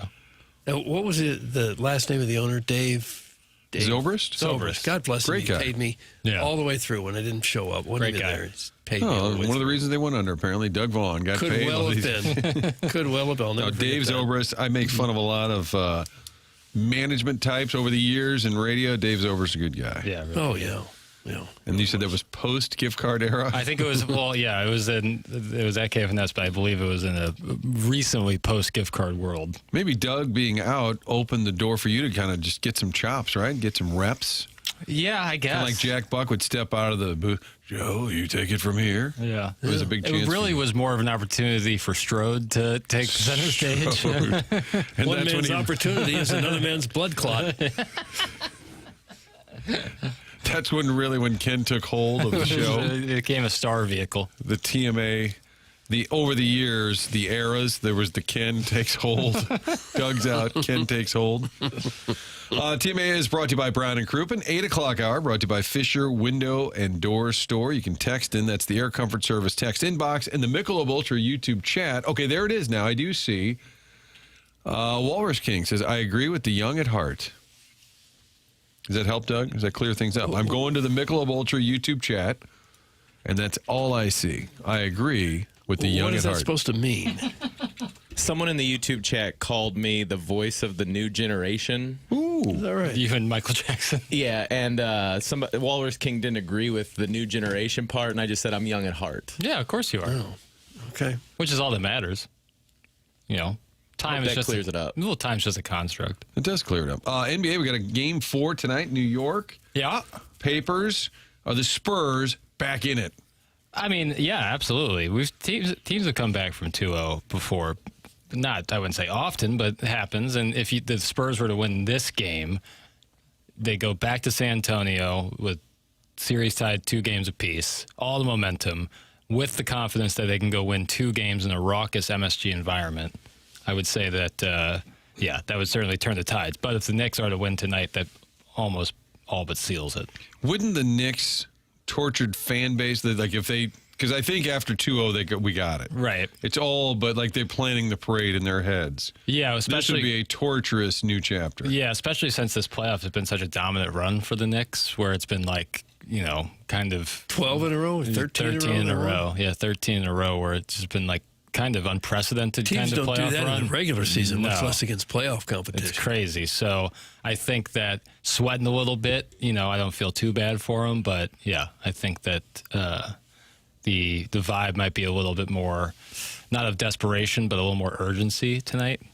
Got to get one in New York, because if you get one tonight, I think you can start making your parade plans. Did any Cardinal players make it on Monday? That would have been a tough I've been get in. And you don't have price, a Poole Giatti type celebrity that could probably make a call and get in. I believe Juan Soto was at the game. I believe Juan Soto was he there. could probably afford it. I believe Juan Soto was there. But I don't think any Cardinals made Didn't it. our guy John Hamm, like a year ago, when he was on, didn't we talk about him? Remember, he caught like a ball during the game. There was some. Yes. And he said it wasn't him. It was like the studio exec next to him or something. Right. Yeah, but the ball came to him on the court side there. So our last text exchange about being on, I said, okay, we'll wait because Friends and Neighbors was about to wrap up. And I said, we'll do it after that. Actually, he would be, we're going to wait till Tim's back. It would be perfect because we've got Mets, Cards going on in New York, and then the whole Knicks meal. That'll kind of roll into next week. Now, if you're a star of that magnitude, who exactly would you call to get you into the game? Like the studios, probably, right? Or like if you're Juan Soto. Okay, but then who does the agent call? Probably the organization. Or Team MSG. president or somebody high. And you think the team president holds back a whole bunch of tickets for celebrities who might call in? I'm not sure. The court side might be different than like we can get you in the lower bowl, like a great seat, but maybe not court side. I don't know. I just wonder how many you'd hold back, and then nobody calls, and you've got 30 prime seats there that you didn't sell. I'm sure the Knicks and MSG is a whole different situation than every other team outside of maybe the Lakers. With the way they do courtside seats and VIP tickets. Yeah, it's one thing at a baseball or football stadium where you almost have unlimited room to squeeze another few people in. Maybe not the case at Madison Square Garden. Right. Although there might be a suite up there that they put people in at last resort. Yeah, but people want to be seen, man. You don't get seen in the suite. I saw Spike Lee on the pregame on Monday, and he said, man, he goes, when I first had season tickets, because they were nowhere near this. So, he's a true fan. Oh, yeah, he's been there since the 80s. And I think, but he's saying, before you would even see me on the sidelines, I was here. Sure. Like up in the bad seats. He was him sitting there with Shaq and Chuck in the game. Like, it's just good TV. It's so nice that Inside the NBA is doing the finals for the first time in forever. And it's great. They're bringing their cheeky fun. Yeah, it's good. What did Chuck say the other day? Those are Cardi D's. He did, yeah. But he was He can say anything he wants. Yeah, but then you also have like the gravitas of Ernie Johnson on there mixed. And I think Mike Breen, people they enjoy Mike Breen on the play-by-play. The ESPN has been applauded for their finals coverage. Guys, McGreevy is not shelling out cash for that game, not with the wedding and all. I wouldn't think so. That's from Big I Blonde wouldn't blame Dan. him. Even if you were even if tickets you could get like bad seats for like $3,500. He'd probably be one of the lowest paid people in the whole building. Well, you only make $750? Sorry. I don't know. Guys, the team has never come back after losing the first two at home. This would be an unprecedented for the Spurs. Okay. Never lost after 2-0 at home. That makes sense. Dude, basketball sucks. That's from Dirty Chewbacca. I don't know what to tell you. You don't have to watch it. I think even if you're not a huge NBA fan, which that a lot of folks listening are probably not huge, this time of year, you got baseball going, the Stanley Cup. It's fun to catch a finals Especially game. Like tonight, you flip around and watch. Especially with how they alternate the Stanley Cup Final and the NBA Finals. It's kind of perfect. Guys, was Pies on the celeb short list? That's a good question. That'd be great if they panned around. There's like Chalamet, Spike Lee, Ben Stiller, and then right next to Pedro Paez. In his catching gear. Pedro Paez. And they should put somebody random, like Judge Reinhold, like somebody just a little lesser known these days. Steve Shrippa is kind of, but he's obviously like a New York staple, but he's like a guy who is like, kind of in one show. One of those celebrities probably has a friend who went with him that we wouldn't know. Yeah, oh yeah. Could qualify as a random guy. Benny Safdie, I think, was with Chalamet for Game 3. A director. And the really rich people, there was a shot of somebody on the bench, and somebody next to them, not famous, but surely very wealthy, just had the most ridiculous looking glasses, and I'm like, Could have been Elton John. The more money you have, just the more absurd you have to act. John Turturro was there. Love John Turturro. He sits courtside, and it's so great. I could see him being, if you had a list for Movie Boy, which drops every Saturday sometimes, if you had a list of white elephant guests, I bet he'd be high on the list. He'd be awesome. He stays in the news because he's in Severance, the show Severance with Adam Scott, directed by Ben Stiller. If you're really rich and you show up in crazy clothes, it's because you're eccentric and you're a trendsetter. Yeah, and you're Jeff fun. Goldblum-esque. If you're poor and you show up like that, it's because you're an idiot. Yeah. Goldblum, I think, is always my example with that. Guys, I hope the Knicks get slaughtered. Tired of seeing that twink Chalamet. That's from Ray King. Not on board with Jackson's That's guy. fair. You think that's fair? I think it's a fair Doug says, comment. I think Yeah. that's fair. I think a lot of people want to see the Knicks lose just to shove it in Timothy Chalamet's face. Guys, how many catchers do the Knicks have on their roster? Not enough. That's from Mongo. It's a great question. Not enough. You know, a lot of Stop. skinny guys, you know, not built to squat post dish. Stop talking about basketball. That's from the Veiled Prophet, and it was We'll talk written. about what we please. It was written that way. Yeah, I don't have to tell you. Jackson, when you feel more uncomfortable sitting next to Fat Joe or Timothy Chalamet, which one, I guess, maybe you'd be excited? I think I'd have a better conversation with Tim Chalamet than with than Fat Joe. Yeah. Is he the one who did the Yankee game that did. got a little awkward? Correct. Didn't it go was real terrible. well. The anthem? Was it a No, it sing-along? wasn't an It was like a anthem. sing-along thing? He sang, yeah, I'm all the way up, and it was just, it worked. Do we out have for audio him. of that? I remember we played it. Yeah, on I'll pull it up. And we still have drops, but in Jackson's defense, Tim's out. He's in more of a co-hosting role. So that's a preemptive, Jackson, before they start pounding on you. But yeah, Fat Joe, I think it was more Fox who had this idea that during the game we'd have a little sing-along. So I would say in his defense, maybe it wasn't even the execution, it was the idea itself. So text in. I got a 15-second ad here, so you're going to have to give me a second. Well, look at me stretching out for you. Didn't have to behind the curtain with Jackson Bennett Burkett. Stiefel Studios here on TMA. It's the Polos Plus dossier that tells you can get involved on the show. We have the Air Comfort Service text inbox. Or Doug, should we open the phone lines as well on this that's beautiful, dangerous. beautiful Wednesday? Boy.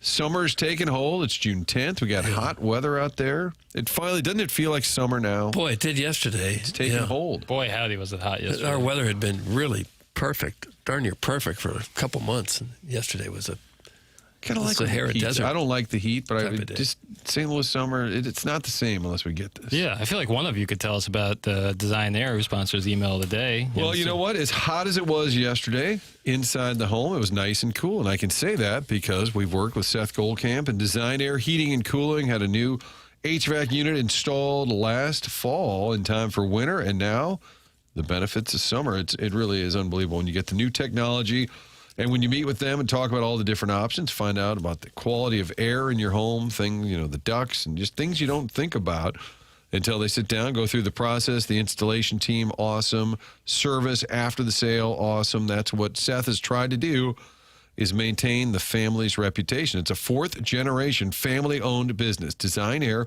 Heating and Cooling. They've been around St. Louis now for more than a century. And as technology has changed, they've adapted, but the same thing is true to make sure you're happy with the service. That's why the team of employees are so important, and we talk about it. We joke about it. Doug makes weird references to them. I would never do that, but the fellas that come out do a great job. Awesome employees.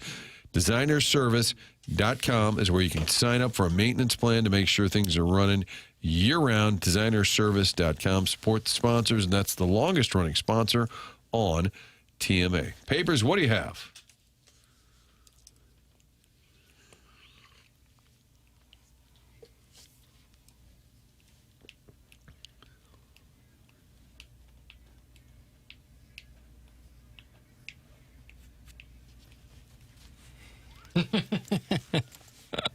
I'm stunned that so many people like this type of stuff.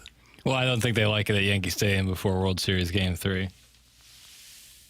Some of the Yankee players are head bobbing. Jazz Chisholm, big fan. But yeah, He was the one guy. they pan every time they would pan to the crowd during that video of Fat Joe performing. They're all just looking confused at What's it. happening here? It's just the wrong. Well, that's what I'm saying. I don't even blame him. I blame the idea. Yeah, agreed.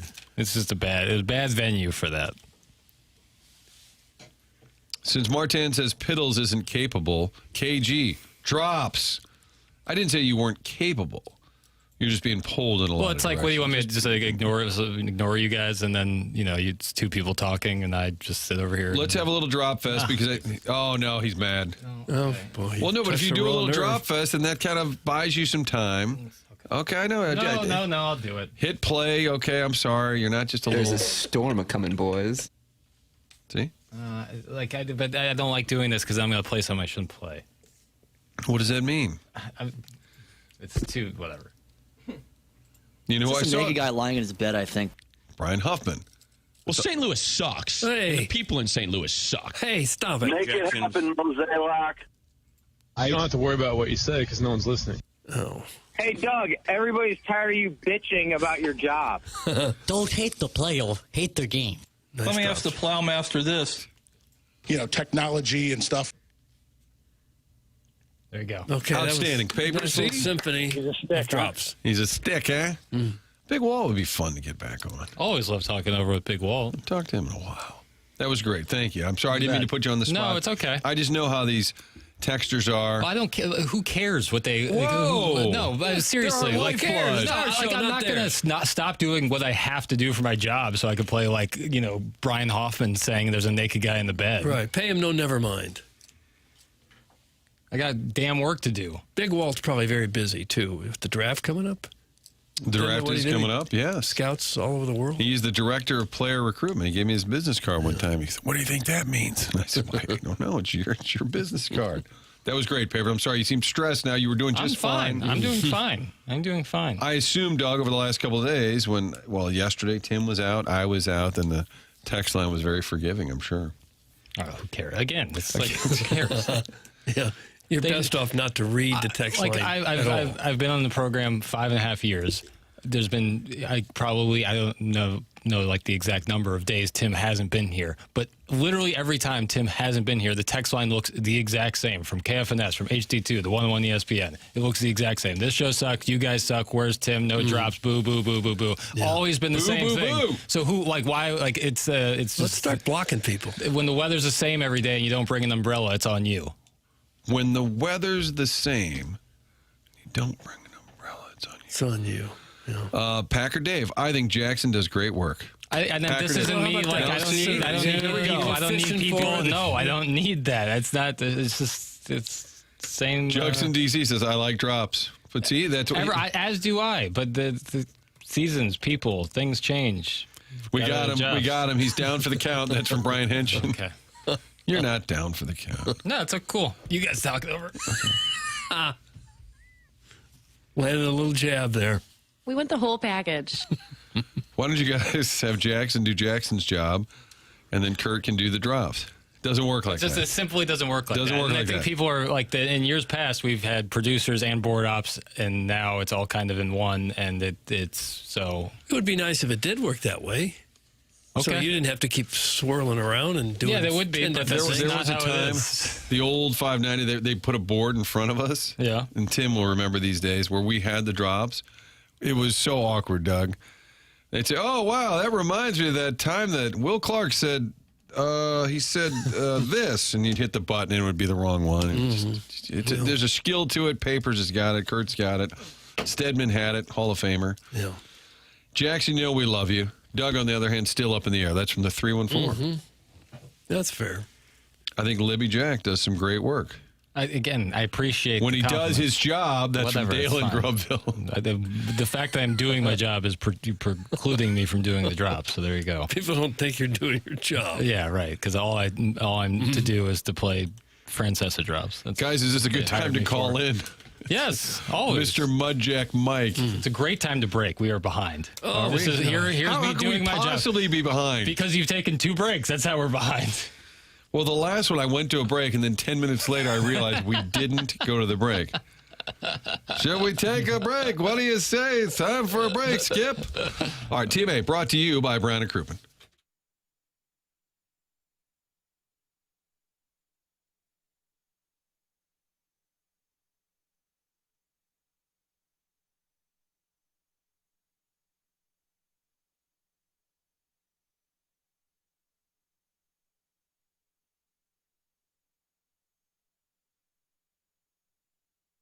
You guys already know Dr. Brandon Pryor at 100 West Dental on Manchester in Baldwin can take great care of your dental needs, but he can also help you get your sleep back. He treats sleep apnea with custom oral appliances, an alternative to a CPAP. So no mask, no machine for the right candidates. If you think you might have a sleep issue or you've already been diagnosed, they'll do a complimentary consultation to see if it's a fit. At least go get checked because bad sleep catches up with you. You're not performing at 100% if you're not sleeping right at work, in the gym, anywhere. And yeah, this is still the best place for veneers, implants, full smile rehab, the bigger dental work. Visit 100westdental.com and go see Dr. Pryor. Book your complimentary sleep apnea treatment consult online at 100westdental.com.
That's the kind of heat we're looking for. See, Papers does his job so well. I first met Jackson when he was around 3 or 4 years old. So innocent, unaware of the future, that TMA, the beatdown that awaited him. That's from Minute Bowl eligible. He would have met you. Yep. How would he have met you? Friend of the family. Worked with my mother. Back in the day. Okay. You were just an innocent 3-year-old. I would go to the Post with my mom a lot, where she would just take me into work. Oh, yeah. You ever go to that Missouri Bar and Grill as a little boy, you think? She would take me to Crown Candy all the time after doing that. But the paper was printed right there, and you could go down there and see where it was all done. That was really cool. It was also very dangerous. So you had to kind of have your wits about it. There's a lot of big machines smashing up paper and stuff. For a little kid, it could be dangerous. But, I always had my wits about me. Okay, even as a 3-year-old? I'll try to. Always had my wits about me. I never went to that Missouri Bar and Grill. I don't know how I've never went. I don't even think I've ever heard of it. Are you serious? Yeah. It was right across from the Post-Dispatch. Guys like Bill McClellan would camp out and tell stories. Yeah. My mom left there in 07 or 08, so I was pretty young when she... It was kind of an iconic. Doug, did you ever go there? Missouri Bar and Grill? Really? No. I think even some people would go there before like a Rams game because it's kind of close to the Dome. Guys, is JR going to do a regular Wednesday spot after filling in yesterday? That would be like a Festus taking 2 showers in 1 week. That's from the 217. Gosh. Martin, they said that when you were sick this week that you came down with the Festus. The case of the Festus. The Festus? Yeah. What exactly is that? Yeah, just the illness, I guess. Whatever you had, that was it. Yeah, it's the Festus. How was JR? Great. He gets the show. That's He's a why gamer. Perfect. Appreciate JR being here. So yesterday, right around this time, we had just wrapped up with Josh Schertz 10, 15 minutes prior. I brought up Stanley Cup Final, his thoughts after a thrilling Game 3. He gave me about 2 minutes and then said, is Larry Nickel on hold for the WWE recap? Wow. He wanted to go to the WWE recap. He wanted to stop talking hockey. There's a guy who gets the show. He gets the program. I like that Martin reads positive text. Tim would never. The fact is the show is good. That's from Ed Time. Okay. Brothers Time. We got a compliment. Papers, we love you. That's from the 618. God bless. I appreciate it. I'm fine. Are your Tam Avenue bar appearances now being greeted? Are they Papers? People are always out. Oh, wow, Doug. Showing love. I'll be darned. People are always out showing love. Jackson, you might need a support dog. Oh, wait, he hates dogs. Never mind. That's from Generational Ignorance. I don't need any support animals. Not an animal, not necessarily like a pet guy. No pet at all. Never had a dog. Nope. Afraid of dogs. As a young child, I was afraid of dogs. Yeah. No longer afraid, just have no interest in owning one. Huh. What about a cat? What am I getting out of that? Ferret? Yeah, I'm with you on the cat. Ferret. I would truly rather live in the earth, like what? Rather live where? Under? Like bury myself in some sort of hole. Rather than have a ferret? Yeah. Man, I couldn't sleep at night. No, how could you? And the smell that would. You ever had been in a room with a guinea pig or a hamster? Yeah, it's sure. awful. It smells terrible. Imagine a ferret. I've never understood kids that have guinea pigs, hamsters. They're ugly. Like rodents just spinning on a wheel, staring at you. Wake up in the morning. Stink. I grew up with a kid that had a ferret as a pet. Yeah, probably not pleasant to go over to his house. No. Hell no. I had a couple hamsters when I was little. And you like those? Fine, yeah. But what the smell? I didn't notice the smell too bad. Oh, it stinks. Bad. You guys were talking World Cities yesterday with good food stuff. Yeah. On ATMA. Sure. And you were hitting some of the spots in South America, but you never brought up Quito, Ecuador, where hamster and guinea pig are a delicacy. Ugh, I'm out. Is there even enough meat there? A lot of work. People eat squirrel. People eat squirrel. People who are desperate would eat a squirrel. No. Yes. You don't say, what's for dinner? We're going to have a burger, we're going to have some salmon, or we're going to have squirrel toe. Nobody says that. I got someone family adjacent who's a great squirrel hunter. Family adjacent. Yeah. And they eat the squirrels. Oh, for sure. What part of the squirrel you eating? Whatever. Oh. There's the wide receiver for the Panthers, Xavier Legette. He's from South Carolina, and he talks extensively about how he loves eating raccoon. Oh, God. And God. for Thanksgiving, they have raccoon. That's their Thanksgiving meal. Part of it, yeah. You interested in having some raccoon? No, Doug? I'm not. No. How do you know that what you're eating is not going to kill you?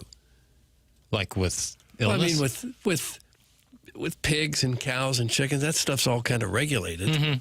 But a raccoon and a squirrel wouldn't be. You don't know what you're eating. You just probably have a little more sandpaper in your game. Oh. You don't necessarily need the USDA to stamp your raccoon to say I'm going to eat it.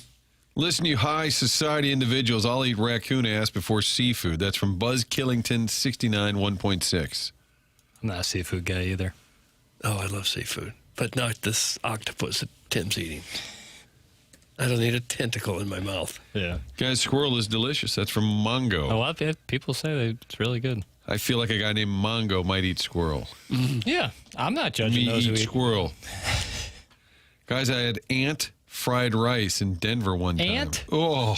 And Oh. Probably high in protein. they do eat crickets are a big thing. Seattle has something with like a cricket. There's some sort of chili dusted cricket dish. I've had that. It's not so bad. Why? I did it when I was teaching. We had a little assembly, and Like a pep rally deal? Yeah, senior had to put on a show for the kids, and Okay. I took down a big handful of salted grasshoppers and crickets. Oh, God. Was it real crunchy? Yeah, if you wouldn't have known, like if you were blind doing that, you would have just thought you were eating some corn nuts. The kids loved it. Oh yeah.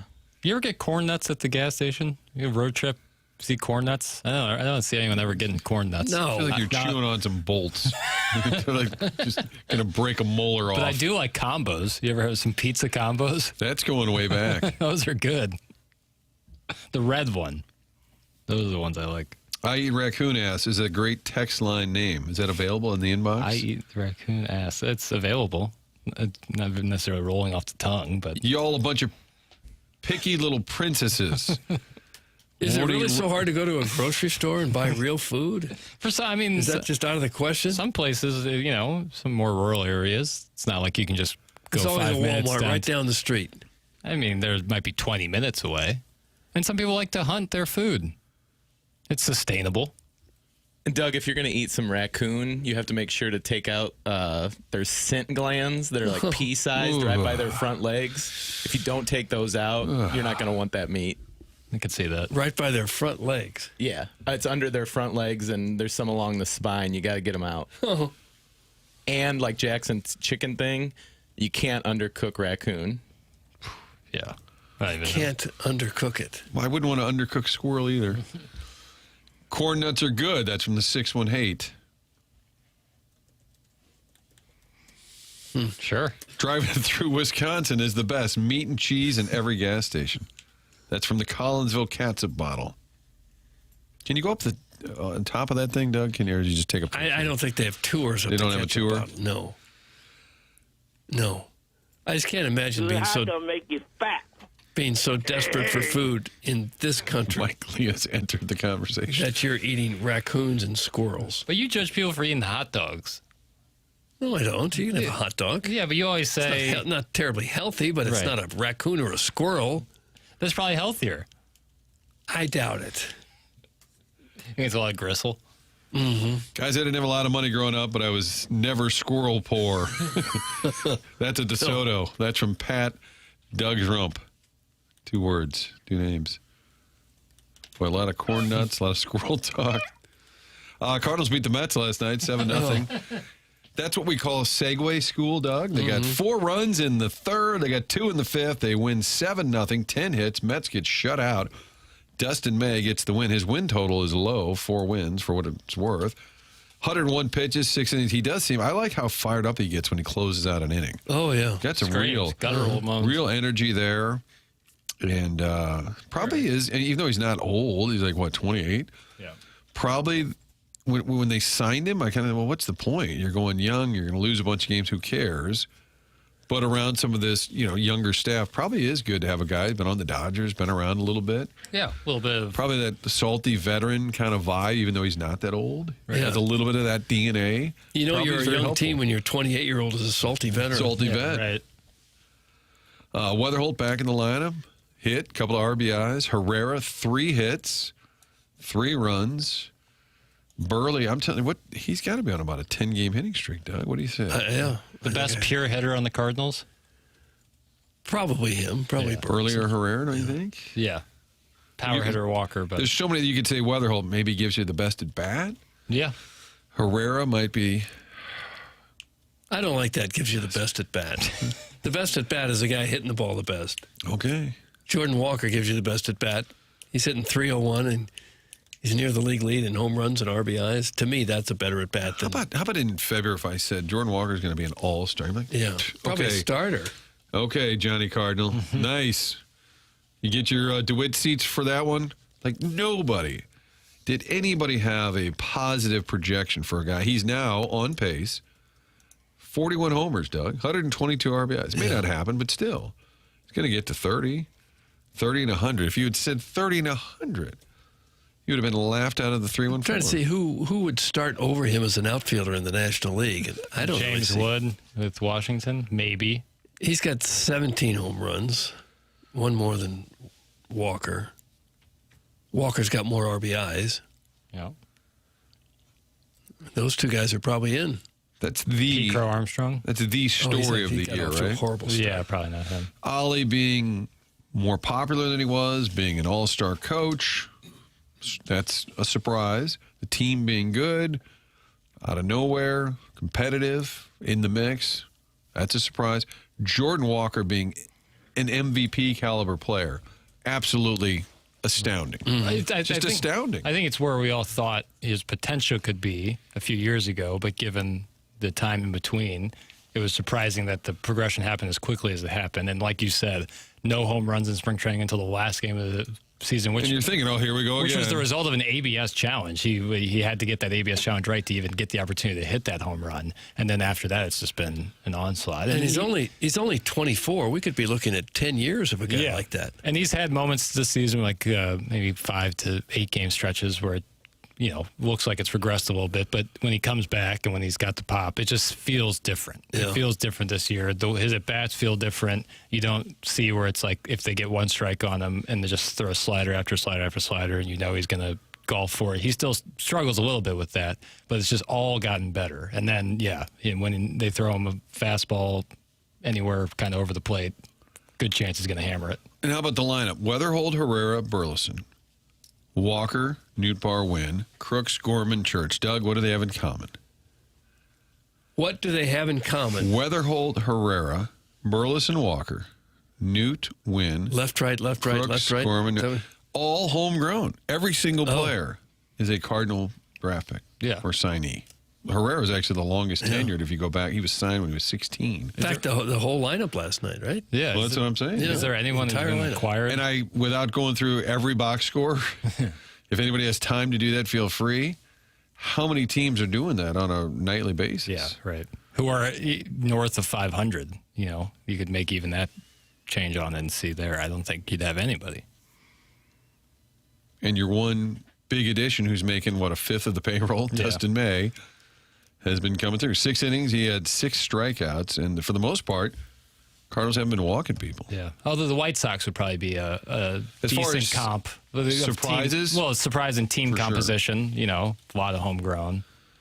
Boy, a good surprise guess would be LaRussa, so we could ask him about the White Sox and the fact that he shouldn't have been wearing the number 10. He had no right to wear that Had number. no Did he wear business. it? Did he wear it with? Very selfish. Did he wear it with the White Sox too? That's a good question. I think it was his number when he played. He was actually a high school phenom. Yeah, he's a bonus baby. One of those guys who got And he so just- much when they signed, he had to go straight to the major leagues. And he just didn't cut it. He wore 22 with the White Sox. Another great number. It's taken up by a manager. He was 10 with the Athletics. Oh, just saying. A little selfish. Wow. I would guess the manager would get What is first pick. What do you call it? A dangerous take? Yeah. Why would the manager get first choice? Well, he's kind of in charge. Leaders eat last. You should let everyone else pick their number, and then you take whatever's left. Leaders eat last, Doug. Huh. Didn't Tony wear number 10 because it was symbolic of wanting to bring the 10th championship here? I believe so. They had won 9 when he took over, and he wanted to be reminded that they wanted to win 10. Well, I don't like that. I don't like that at all. But he also, like the promo team got involved with him, the marketing department. But he also wore 10 in Oakland, so I'm not Did he? sure. Okay. Yeah. All right. Well, then, But he did say you want to win 10 and 10, bring this franchise their 10th. Yeah. Then they got 11-11. Okay, we're out of gimmicks. Okay, I got to go. Yeah, Wait, retire. I can't top that. But That's about as good a gimmick as we can How do you get. think he would react to an interview request where we tell him we're going to criticize you because you wore the number 10? dress him down. Who do you think you are, mister? There's a bunch of real dumbasses on that show. But if you were anything that's self-deprecating he would agree. Yeah. That's a great point. I had no business. Well, if he was on that Sunday show on KMOX, would he just agree with anything? Oh, no matter what. And Ron Jacober couldn't wait to. Well, that's a terrible. That's a Tony. Don't even answer that. That's a horrible question. I apologize on behalf of Cardinal Nation. No, as Ron, that's a great question. He would always step in and what was the question again?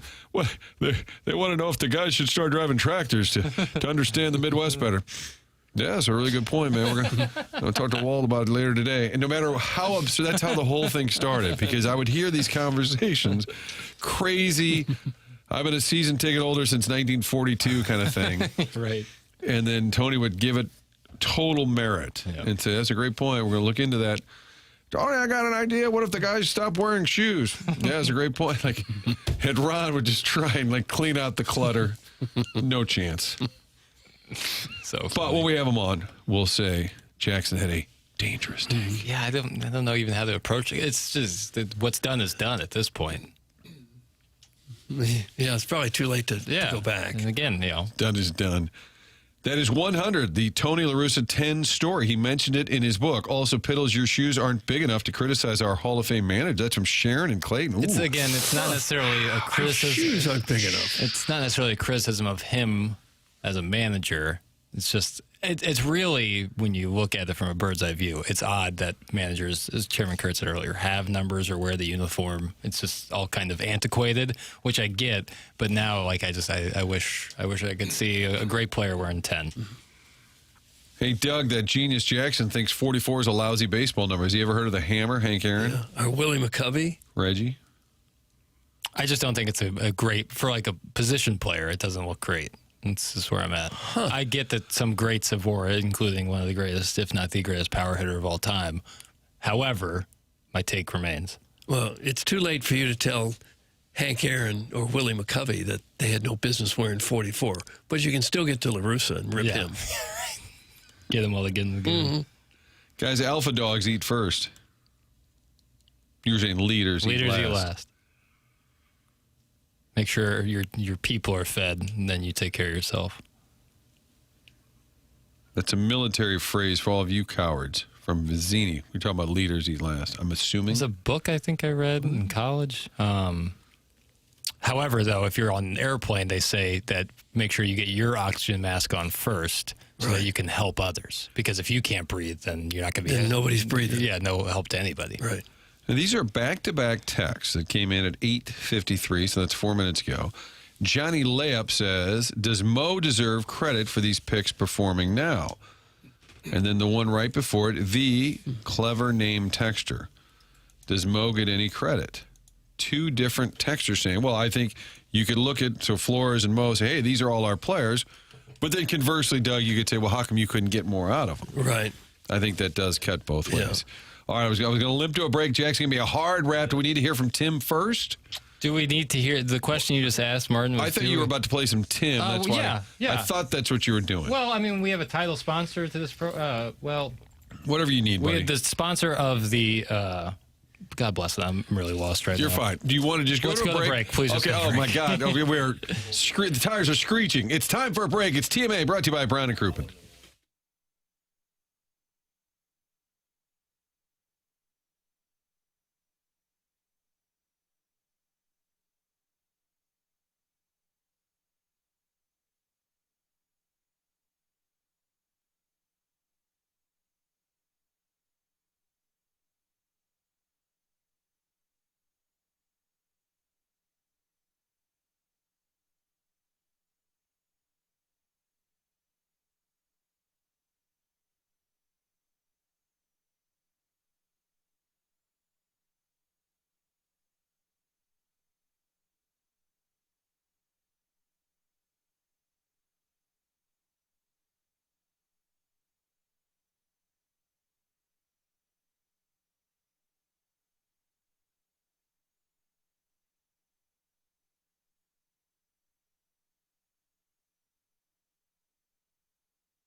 Well, over the last month or so, I have been working with Ryan Luchtefeld at Delmar Mortgage. Ryan gives out his personal number to our audience members so you can work with him as well if you are looking to buy a home, get pre-approved, or refinance. That number is 618-593-3608, 618-593-3608. Ryan's been doing it for 22 years in the mortgage industry, and he's been with Delmar Mortgage for 13 years. Delmar Mortgage has been in business for 60 years, and they are family-owned and operated. Ryan Luchtefeld can help you out just like he is helping out me and my family. Personal local touch, but with all the necessary technology to make the process smooth and easy. Pre-approvals and fast-track options that will make your offer stick out to local sellers and listing agents' closings in as little as 2 weeks. That's Ryan Luchtefeld, DelmarMortgage.com, 618-593-3608. That's 618-593-3608.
Doug, sometimes we limp to a break. Mm-hmm.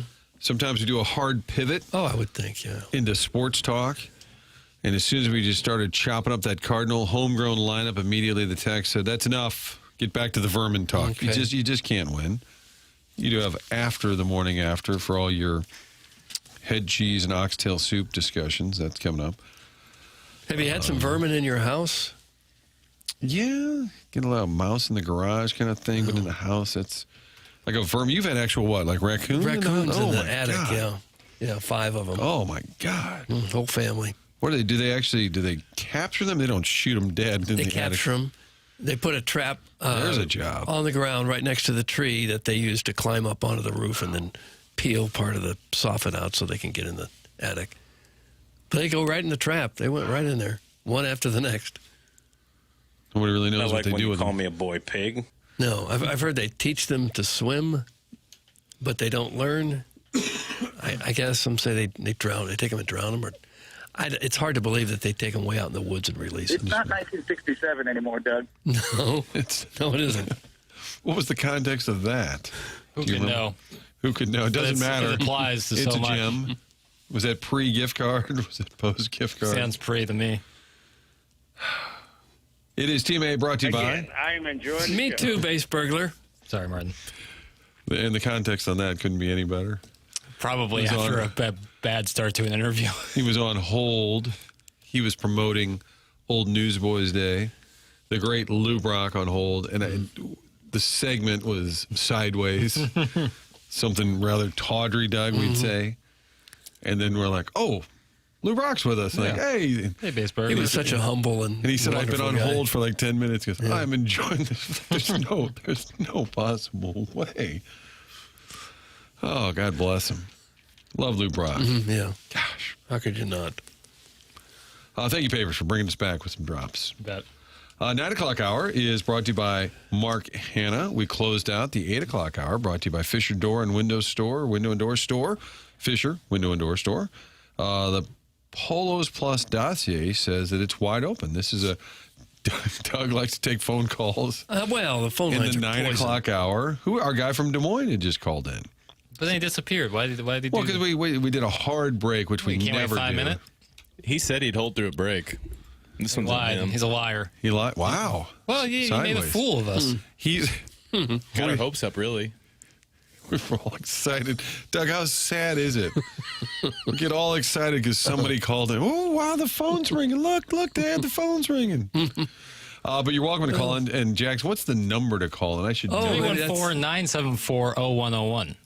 974-0101. That's the Callier and Thompson phone lines. How about that?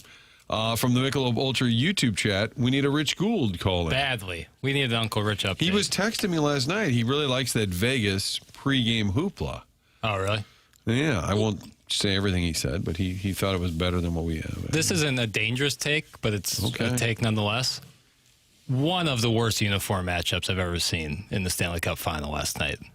Truly dreadful. The Vegas Golden Knights should be ashamed of themselves going out in those Dijon mustard and slate gray uniforms. Those are terrible. I thought Carolina uniforms are kind of generic. Not much to those. The Hurricane, the way that they design it, where like it's black on the inside, you can barely tell that it's a Hurricane. It just looks like a circle. Yeah. And the red helmets look dumb, and the shoulders, it's so unappealing to look at last night. At least the Vegas uniforms are a completely different color scheme than what you've seen before. But I think there's a reason no one else dresses like that, because it looks stupid. It looks bad. The mustard colored gold looks bad. That's a dangerous take. No, the Vegas. It's much more a take on Vegas's uniforms. Those are just awful, and the logo sucks. Oh, it frustrates me because I think we're getting. It really frustrates you? I'm mad about the it. logo is a golden knight. Okay, you can do better. There's plenty of other Knights uniforms out there that look way better. Army, their uniforms look way better. UCF look way better. There's the Rutgers even, and those are bad uniforms at that. You can do the Knights better Idaho, than that. the Vandals, which the V looks similar. Yeah, that's true. I really dislike the VGK uniform. It's a Golden Knight anyway. Yeah, exactly. Well, I mean, and that's what frustrates me is that like it's a brand new team. You had this great opportunity. You can make it however you like. Good colors, black, gold. The Las Vegas Dice. No, I'm not even mad about the poker chips. The choice of the mascot. The showgirls. I'm not even mad about the choice of the name or anything. It's just the uniform execution. I think is porous at best. One of the most successful expansion franchises in any sport. No probably. doubt. This is not a criticism of their performance on the ice or how they conduct themselves, but it certainly is an indictment of their uniforms. Agreed, Papers. Vegas' entire brand and uniforms are complete garbage. That's garbage. From Derek for real. Good for you, Derek. You're on the right side of history with this one. Huh. And I think we're getting an outstanding uniform matchup in the NBA Finals. Why is Knicks, Papers a classic grumpy uniforms. little bee this morning? Not grumpy. Starfish Street. I would have this take if I was, on top of the world. I like the Spurs look. Oh, it's They great. maintain that. Go back to George it looks Gervin. great, and the Knicks uniform is as classic as it gets. It's a beautiful uniform matchup. Boy, Jackson's just mad about what people wear today. That's from Dem Hogs. If you're going to give dangerous takes, you cannot be milk toast. No, listen, you got to live dangerously. I really dislike the VGK uniform. When I hear Golden Knights, I think of Jim Carrey and Cable Guy when he takes them to the medieval times. Redneck going down.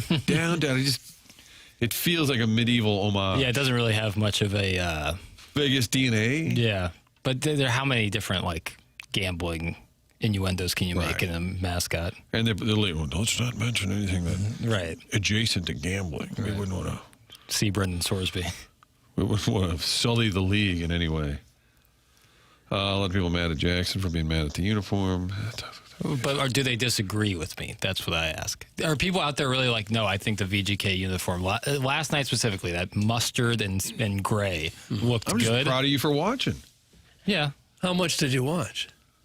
Combined 7 minutes. Oh, just enough to know you hated the uniforms. I saw the Mitch Marner assist to the VGK goal. That was nice. I saw the goal at the end of the Jordan first. Stahl falling down? Yeah, I saw the goal at the end of the first period that was disallowed, but that was right at the buzzer there. I didn't know the rules. I thought you just had to get it off your stick kind of like basketball rules where you just got to get it out of your hand. No. It's got to be in the goal by the time it's zeros. I was unaware of that. So I learned something new while watching. The Golden Knights stem from the Army Black Knights. Why does Jackson hate the troops? That's from Jugs and It seems like you're coming after America's military. I gave a big compliment to Army, who is the mascot for college football are the Knights.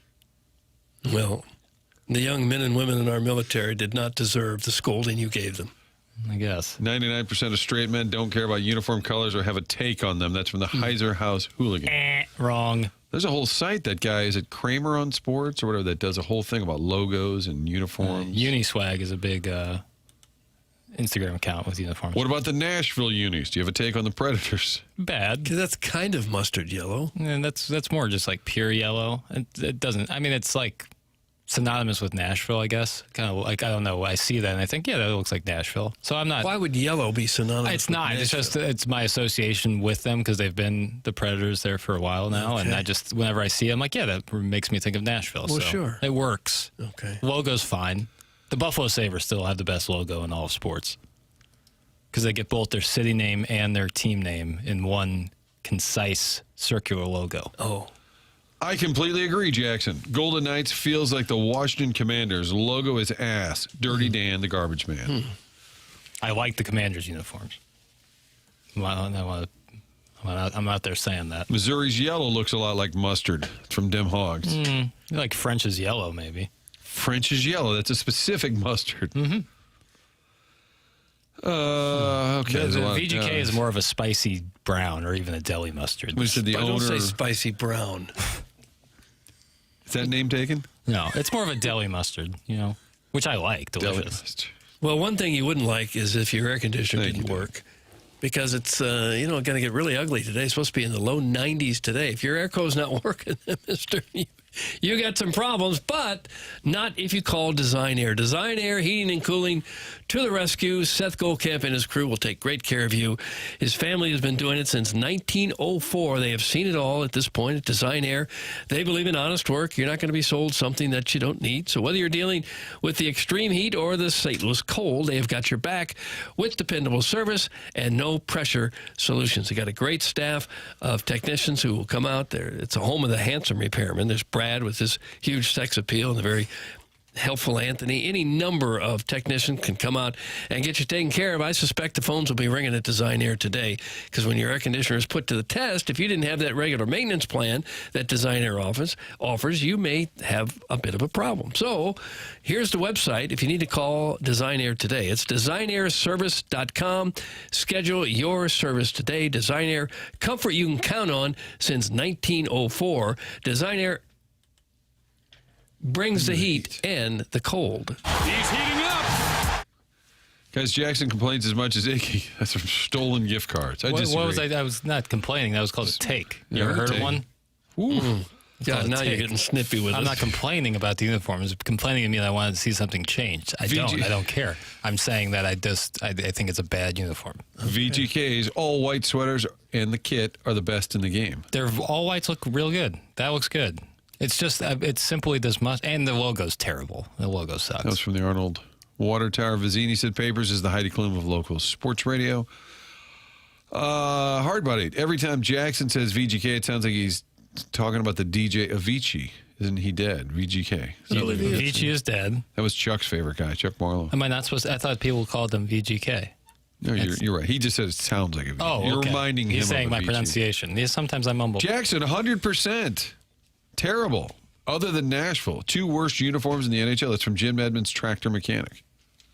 Saying that he also... He agreed with you. Okay, but doesn't like the Nashville uniform. He's on board with you. Little Dutch boy, Vegas sucks. They circumvented the cap so openly, the NHL had to change the rules. They can suck a bleach hose. From the little correct me if I'm Dutch wrong. boy. The first year of they went to the Stanley Cup Final the first year of their existence, right? I believe it was the first. Yeah, I think that's right. That's probably... It's like, oh man, we kind of messed this up. Yeah. But I don't know. Original jerseys were better. That's from Artificial Unintelligence. I mean, the classics are always going to be, to me, better. But there's new uniforms out there that still look good. Like I like the Seattle Kraken uniform. I think they got a real cool look.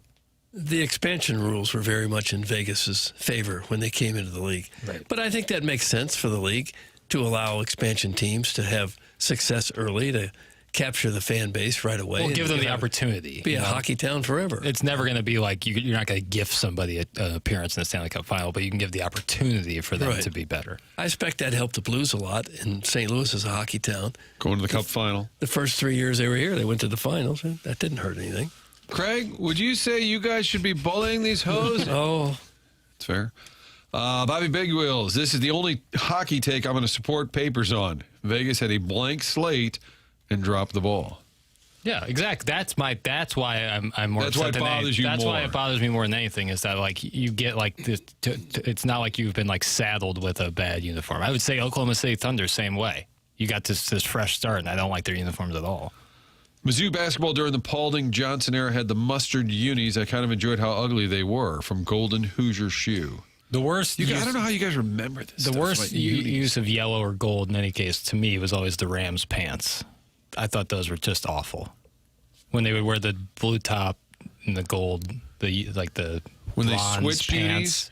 unis, after 99 they switched. Post Gray Show on Turf, pre going blueberry, they wore the gold kind of bronze pants. Yeah, kind of Notre Millennium Dame-ish. gold, I think is what they called it. Looked terrible, in my opinion. But I thought the whole Reebok era of the NFL looked really bad.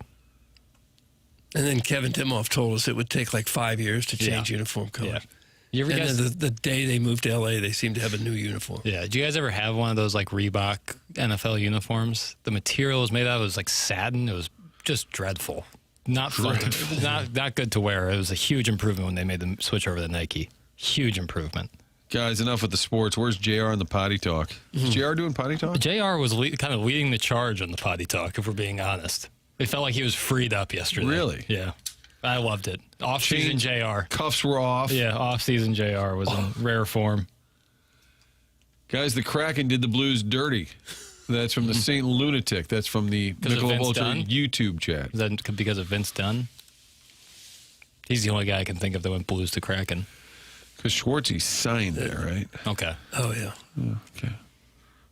Michelob Ultra YouTube chat. Air Comfort Service text inbox. Phone lines. Callier and Thompson. Be involved. Get involved. Yeah. It's a Wednesday edition. TMA. Tim is out. He's under the weather. Nobody's asked yet for his home address. That's typically, Doug, what happens. They want to drop off food. Mm-hmm. I got to tell you, I didn't eat for like 2 days. That was the best thing going. Really? Yeah, nothing sounded good. They had some Lion's Choice sandwiches in here yesterday. Really? Yeah. Yeah, Doug fattened himself up for the slaughter I during the found Strode program yesterday. Well, they just randomly stop by, or did you guys pick some up? They're an employees. Yeah, lounge I think they do some work here, partnership with the station, Okay. some form or fashion, and there's a couple sandwiches in there. Doug had himself one. I did. Did you take one home too? No, there were none left. No. They Your go briefcase. fast. You got to get there in a hurry. Open up your briefcase, just start throwing in roast beef, ham and cheese. horseradish sauce flying out. You got to be careful if somebody does lose. I probably lost like 5 pounds in the last 2 days. Literally I was outside yesterday too, just sweating bullets. But if you go up to Benji Molina, it was the opening day. I said, God, you look great, Benji. I said, you lose a bunch of weight. Oh, yeah, I've been diagnosed. I've got a form of diabetes. Jeez. Oh, well, you still look great. Yeah. Looks good on you. Other than that, how was the play, Miss Lincoln? Chris in the 515 has called in, and I believe he was mad at Papers because Papers called him a liar. And he said, I don't have time to be on hold, is what he said. I believe this is. Pardon us. I believe this is Chris from Des Moines who was on hold but had to run. I don't remember what Papers said, but then he did. So, Chris, are you Griff 2 on the text line? I am Griff too, but I'll just give you a heads up. I'd really like, I've asked Papers multiple times, really like to switch that name to Fastlane, the texters, you know. Okay. It's something they use on the afternoon shows. I think is pretty cool.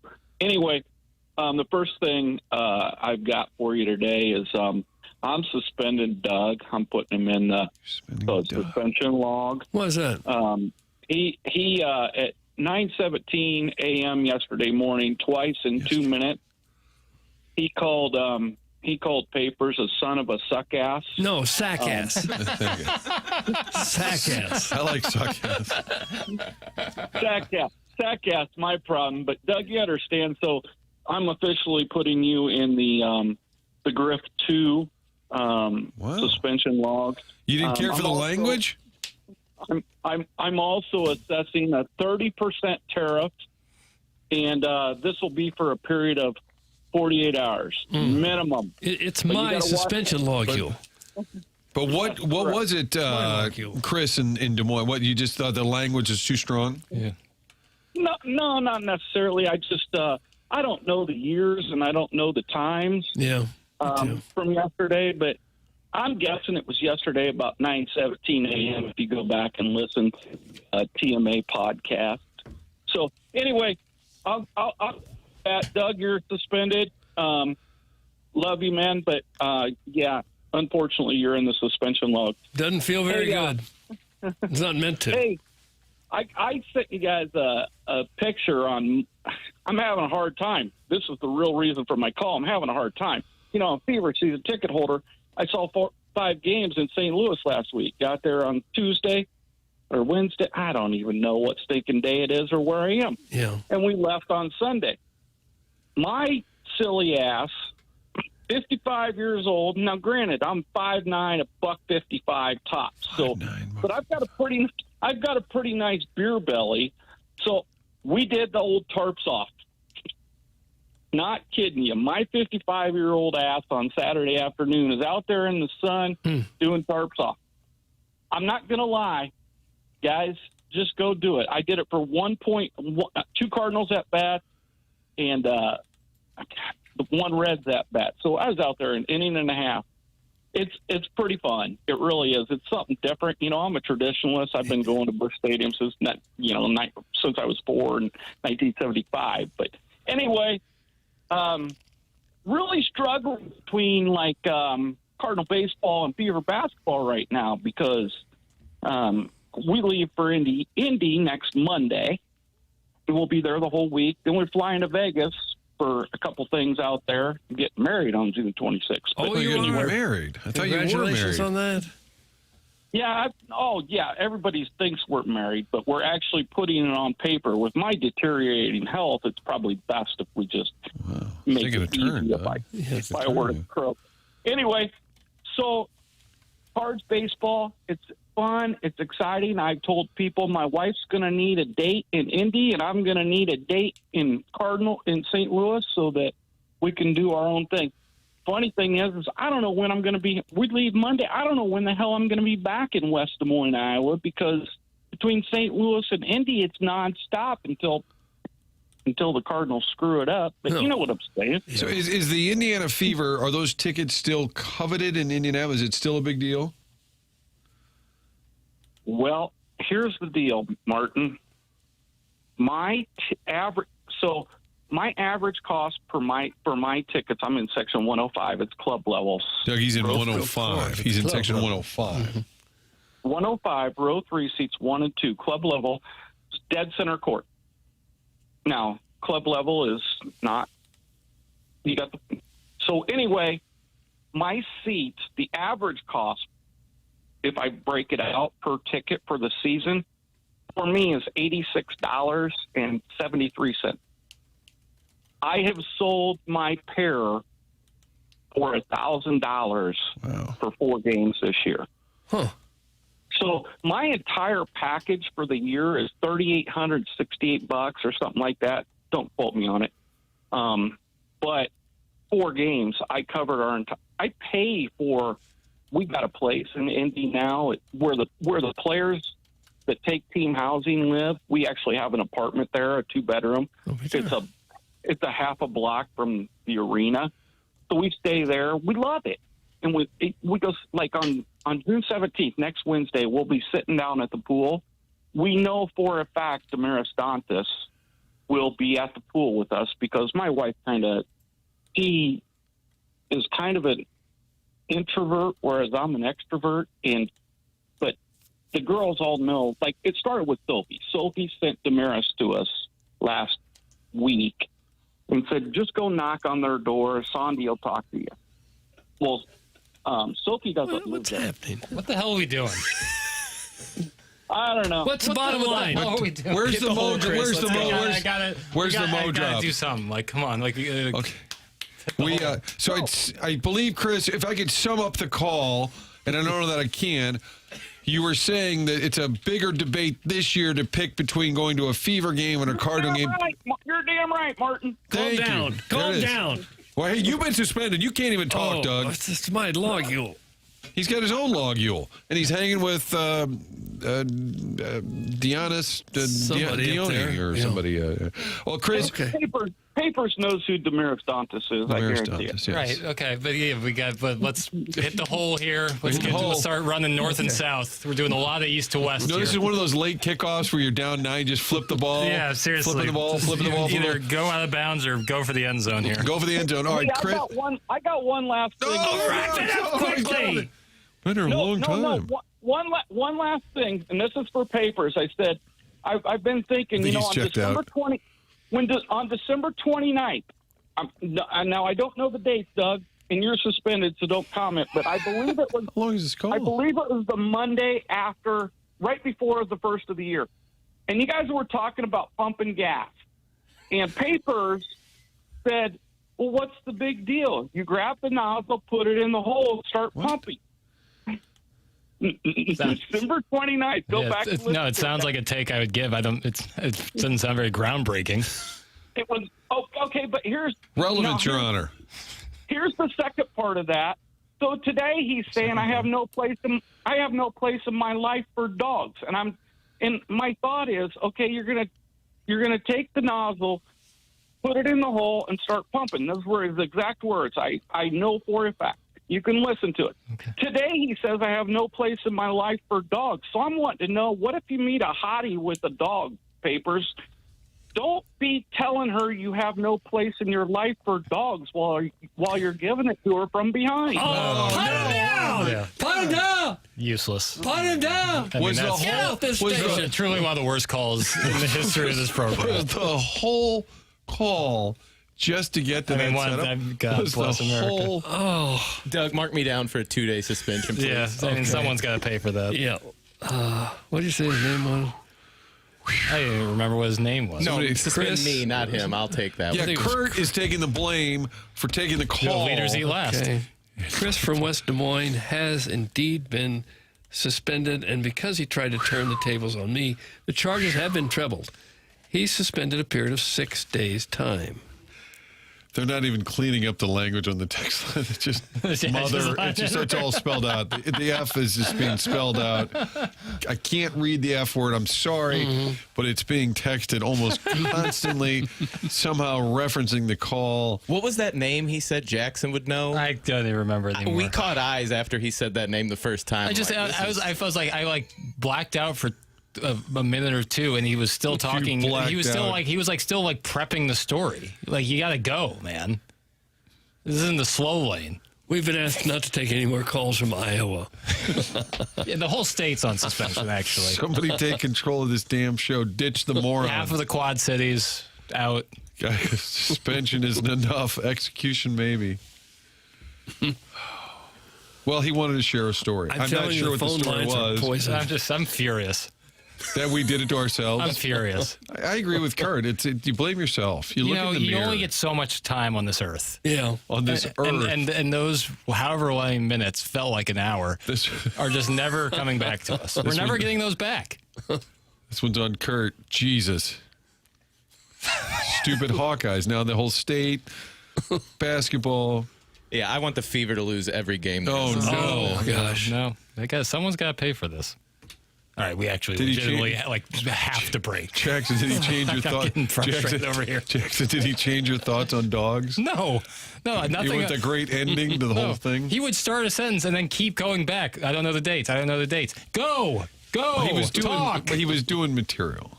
Don't know the dates. I know that, but we got to go, man. Can Tim take some horse tranquilizers just to get back tomorrow? That's from Cronky Hater. Guys, even Pestis from Festus had more of a point to the calls. I miss Pestis. It's from Cold Meatloaf. Guys, has anyone screened the calls? No. That was the only call we've gotten all day. What did we just listen to? Tim would not have allowed that. Time to take a break. I'm with you. You're 5 seconds away from you just firing. Oh, Firing me? No, What if I got not firing you, just firing fire into me. a break in the middle of you talking. I don't care. Kelsey calls. Hey, I heard you got fired during the show by Jackson. Oh, we're going to take a break.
Tommy Sabulka and Brian Grigg are at VIP Auto Accessories. Some people don't know about VIP Auto Accessories, and VIP Auto Accessories can save you time and money. People bring their vehicles to 4 or 5 different places when everything could have been done right there in-house at VIP Auto Accessories, in business in St. Louis since 1979. VIP Auto Accessories has great installers who care and really do take pride in their work.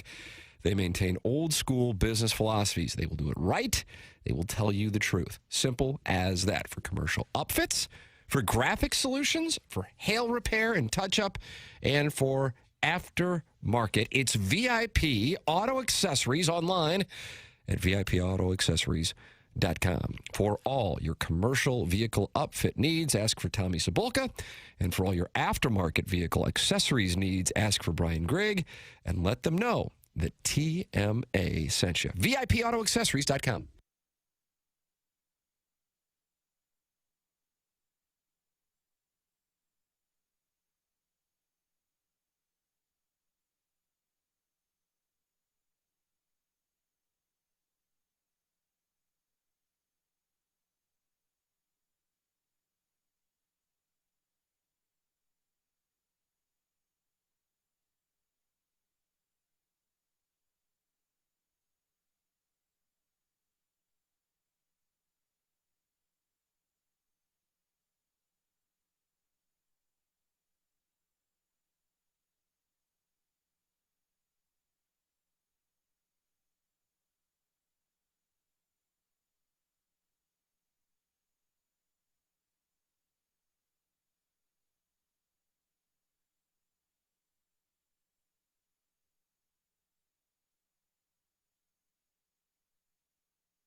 This is Jackson with the Sports Center update brought to you by Saliga Heating and Cooling. We have Game 4 of the NBA Finals right here on 101 ESPN this evening between the Spurs and the Knicks. Pregame starts at 6:30, tip-off at 7:30. That was another Sports Center update brought to you by Saliga Heating and Cooling, a Daikin heating and air conditioning dealer.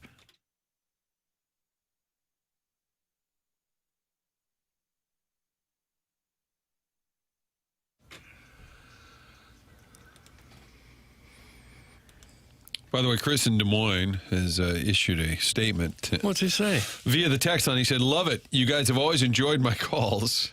Have we? This one was just to free up the texters. I took one for the team." Well, I would say in that regard, Chris in Des Moines, Griff 2 on the text line, it worked. Mm-hmm. Yeah, they consider them freed up. They've been activated. Cards Mets tonight. Andre Palante gets the start. Doug, if you're in the Queens area or if you want to shoot on over there, you can get into that ball game. Tickets as low as $4. Really? At Citi Field. That's, ESPN.com. They'll give you the pitching matchups, and then they'll let you know the get-in price. The only thing comparable, let's see, you can get to the Angels game for $6. Royals for, I bet, all of New York. If you're not a diehard Mets fan, the team stinks, and you're just going to sit at home and watch the Knicks play. Yeah, yes. I would Two biggest markets in the country. You can go to a baseball game there for $6 and $8. Yeah. Austin Warren, the starter for the New York Mets. Not a lot of career ABs against him. Ivan Herrera, 1 for 1, Doug. Got to put him in the lineup. Got to make sure he's out there. Track record. Alec Burleson's 0 for 1, so you might consider sitting him, right? It might be a good time to give him That's an when off he's day. not in the line. You go, hey, how come Burley's not? But you look at the numbers. Oh, he's 0 for 1. Pardon me if this is a dumb question.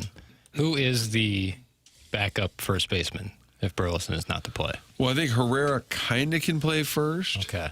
But it's a great question. Because that's like the situation that plays Jordan right now is that the thought is that he's probably not good enough at third base to play on the major league roster at that position. He's more of a first baseman DH guy, but you also don't want to bring him up just to be a backup first baseman. No. He needs to get at bats every day. But then you don't really have a backup first baseman. I guess Herrera. I think Herrera would be the guy. I mean, Gorman could probably play there if he had to. There's a bunch of them probably guys could. Like Pages probably could. Sure. But you're right. They don't have, like in the past with Wilson Contreras, was a natural Burleson-Contreras combo. Right. MVP odds, this on ESPN.com. In the National League, Jordan Walker is the 7th on the list, listed at 50 to 1. Doug, who do you think the MVP favorite is in the National League? Shohei Ohtani. Yeah.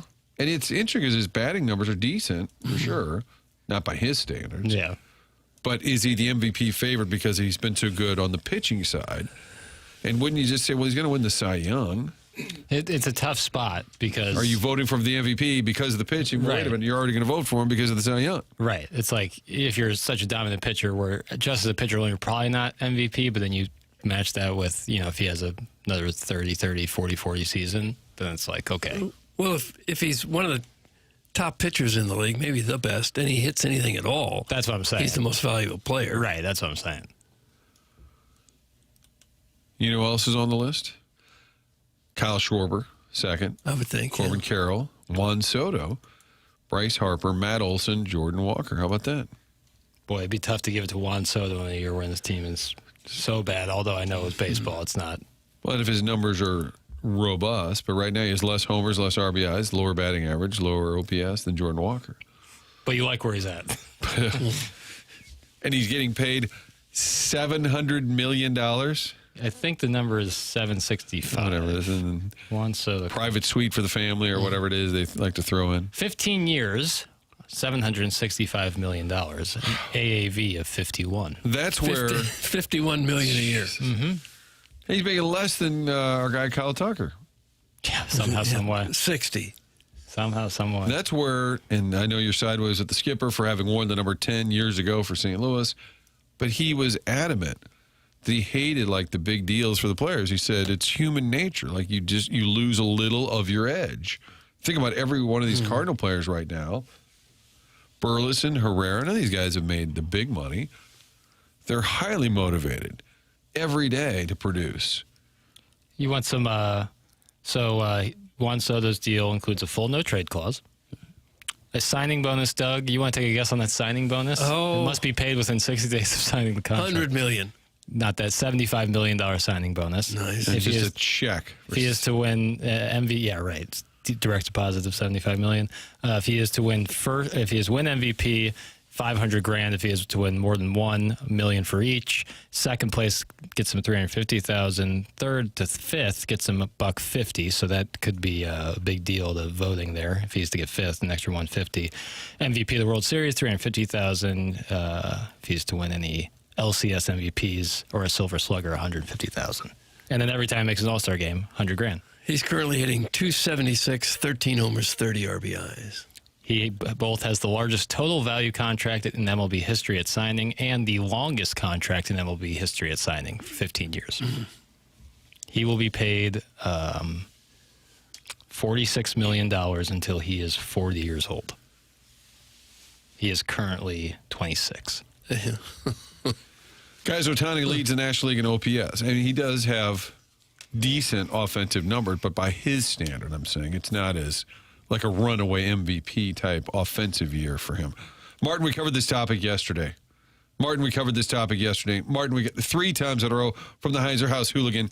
Did you talk MVPs yesterday? Maybe you did. I can't remember. I don't remember. If we did, I'm it was just very briefly. Sorry. Heiser House Hooligan. I'm sorry. I wasn't here. Knock it off, Hooligan. I'm trying to get caught up on some of the previous TMA years. Yeah, you're catching up. I think I got to about 2017, and I kind of stalled out. Right. Well, you wanted to get to the gift card era. Gift card era just beginning, I believe. Yeah. Guys, I'm in NYC. Should I go to the Cardinals game, watch the Knicks, or go see Dave Matthews at Forest Hills? That's from Pug in East Village. Pug in the East Village. My buddy Herb, who lives in New York City, was at the Cardinal game last night. How about that? Yeah. Should have Herb call in. Got a good game to go to. Easy Cardinal victory. Jugs in D.C. Guys, it wasn't brief. It was for like 20 minutes. Poof. Yeah. So you guys were here, but you don't remember. I don't remember a long discussion about the MVP. I remember something brief. Yeah, that we were talking about yesterday. Yeah. But it's okay. We'll talk about whatever we want to talk about. How about that, Jugs? I promised Papers this would be a nice, efficient segment. But before we do... I didn't say that we would be repeating topics from yesterday, but a nice, tight segment followed by a word from Tim. Yeah. This is Tim talking about our title sponsor. That's Brown Crouppen. Brown & Crouppen is the presenting sponsor of The Morning After, and we ask that you support the sponsors. That's what it's all about. And Brown & Crouppen is committed to the St. Louis community. They are local, founded here in 1979 and serving the St. Louis area now for more than 45 years. To the insurance company, you're just a claim number. To your team at Brown & Crouppen, you're a person with a name that Brown & Crouppen cares about and will fight for. Don't you want a local law firm, one that knows how to handle the big national insurance companies and the local courts? Plus, they know the best places in the area to grab a bite to eat. Superior legal services and valued client service as well. Brown & Crouppen is a part of the St. Louis community. They really value it. After an accident, money's tight. That's why they offer so much for free. At Brown & Crouppen, it won't cost too much because they don't get paid unless you get paid. If you think you may need Brown & Crouppen services, call 314-222-2222 or go to getbc.com. Make sure you let them know you heard about them on TMA. Remember, the choice of a lawyer is an important decision and should not be based solely on advertisements. Past results are no guarantee of future results, and every case is different and must be judged on its own accord. It's been pointed out, Jose Fermin, I guess, has played first a time or two this year. I think he's played 6 positions. He is the new Jose Oquendo. Jose Fermin's played all over the field. All right, we got to get to go break. We're not limping there. We're sprinting there. It's TMA on 101 ESPN.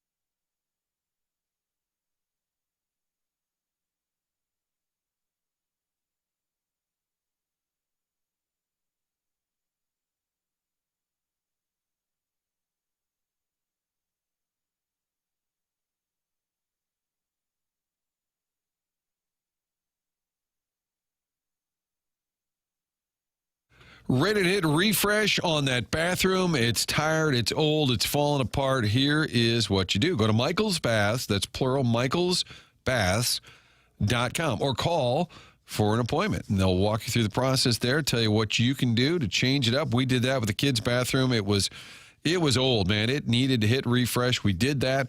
And when you're working with Michael's Baths, you know that's all they do is baths. They'll renovate, and you can do something simple, a little tub to shower, or do a full renovation, make it look like new. You're working with premium products, lifetime warranties. All of the sales folks that you meet with, they are former installers, so they know the process through and through. Michael is the one who started it, family-owned business. His daughter answers the phone, so it's a family-based business. And if you're in the one-on-one listening area, they will come to you. 636-775-0800. 775-0800. The transformation for us has been remarkable. Real simple process. And again, when you start reading the reviews, all the reviews are 5-star, A+ rating. So all these things check out. They know what they're doing, and they can make a big difference in your home. You get that bathroom redone, it changes the entire feel of the home. MichaelsBaths.com or 636-775-0800. You'll be glad you did.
It is CMA, brought to you by Brown and Crouppen, Martin, Doug, Jackson, Chairman Kurt with you on this Wednesday. Tim out under the weather. Thanks, JR, for holding down the fort yesterday and all the potty talk that he brought with him from Festus. So, according to our sources here, what do we have coming up tomorrow, Doug? Thursdays? Oh, it's Big BT, a big Brad Thompson day. We got a Cardinal day game. We'll be chopping up the NBA Game 4, which is tonight at Madison Square Garden. Last night, NHL, Carolina gets the win. That series tied at 2. Stanley Cup Final now. Doug, we like to call it a best of 3 now because they're all square after the 4 games. Heads back to Carolina now. Carolina's scoring a lot of goals. Both teams are scoring a lot of goals for a final. Somebody thanked you earlier on the text line for the over last. Were you throwing gambling tips around? He gave away the over. But good. I mean, 5 goals in the. The over-under was 4 goals. 5.5. Yeah. Teams are scoring that by themselves. 4 in the first period. Yeah. Almost 5 if they would have counted that goal at the last second. That was free money. Oh, yeah, you say that when you win, then when you lose, we ignore it. Doesn't feel like it's so free. You know? We just move on like it never happened. Cards have Andre Palante on the mound tonight at Citi Field. Herb was at the game last night. Those are all the important stats you need to know. Ivan Herrera was on 3 times. No, he got 4 times because he got hit, and he had 3 hits in the game. Cardinals are now 8 games over 500, and they're the wild card leader currently in the National League. It's been a pretty impressive run for your Cardinals, which, by the way, I did confirm they're staying in Manhattan, Doug. Okay. Staying. They're not staying in Queens. Herrera was on base 5 times. He got hit twice. Did I say 5? Yeah. Did I say 4? You. Yeah. Correct. What Doug said. He was kind of laughing one of those times. They cut over to him on first base. For all the times he gets hit, he doesn't ever seem to be hurt. Tough guy. Good hitter. Leads the team in on base. Pushing 400. Good guy to have in that number 2 hole. Damage in the 2 hole. Thunder. And Burley's up to 293. Batting average doesn't matter, but it still seems to be a bit of a barometer for things. Yeah, Cardinals got their 10 hits, but 7 of those 10 came from the top 4 in the lineup. And then Nathan Church. Welcome back, Nathan Church. Got a good glove out there in center. Lineup looks better. We talked about that. Doug, if we repeat anything that we said, right? You already mentioned that, so I won't mention the fact lineup looks better these days. Cycle on, they cycle off. Well, they don't. Did you hear psychos that don't cycle. Did you hear Church barking last night on the postgame interview? Oh, yeah. On TV. That's what they do whenever they hit the home run. They get the chain. Which says, I got that dog in me, and then they all bark at each other. Okay. Yeah. They are some road dogs. But Ollie on the post, he had to go somewhere. We were convinced he had to be somewhere. Yeah. Reservation at Carbone, maybe. They're 5 games over 500 away from home. 36-28 overall. All right, paper tells me we're way behind. I don't know how is that possible. I looked at the Polos Plus dossier. All compliments to Jackson, but it looked a little lean, right? Sure. And yet we're way behind. Sometimes those are the days where you get the most out of it. We still have to get to email of the day. Fire those if you have not yet. You send those to themorningafter@InsideSTL.com. Themorningafter@InsideSTL.com. Email of the day brought to you by Design Air Heating and Cooling, one of our longtime sponsors here. So we'll get to design and we'll get to the email of the day, and then the ATMA is it's an hour away from Ken's complaints. If you're ready for that. Papers, what do you think, buddy? I did it. Yeah, nice short segment. Let's do it. We'll come back with more of TMA on 101 ESPN.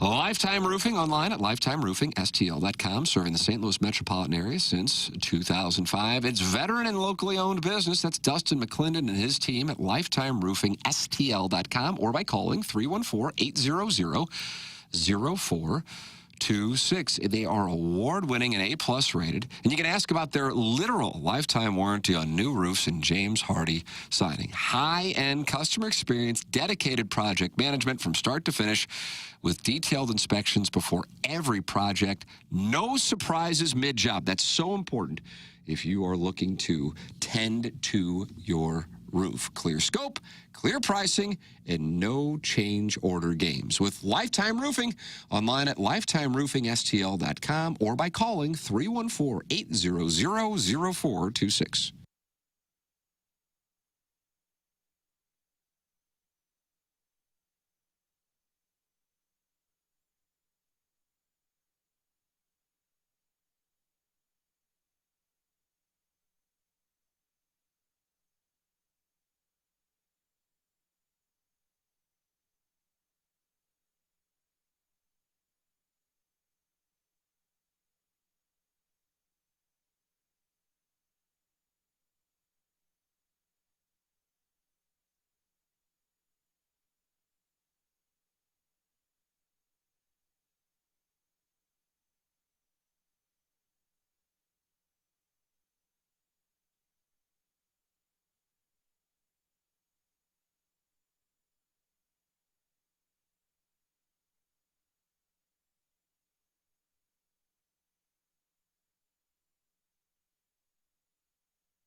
Feels like it's Friday.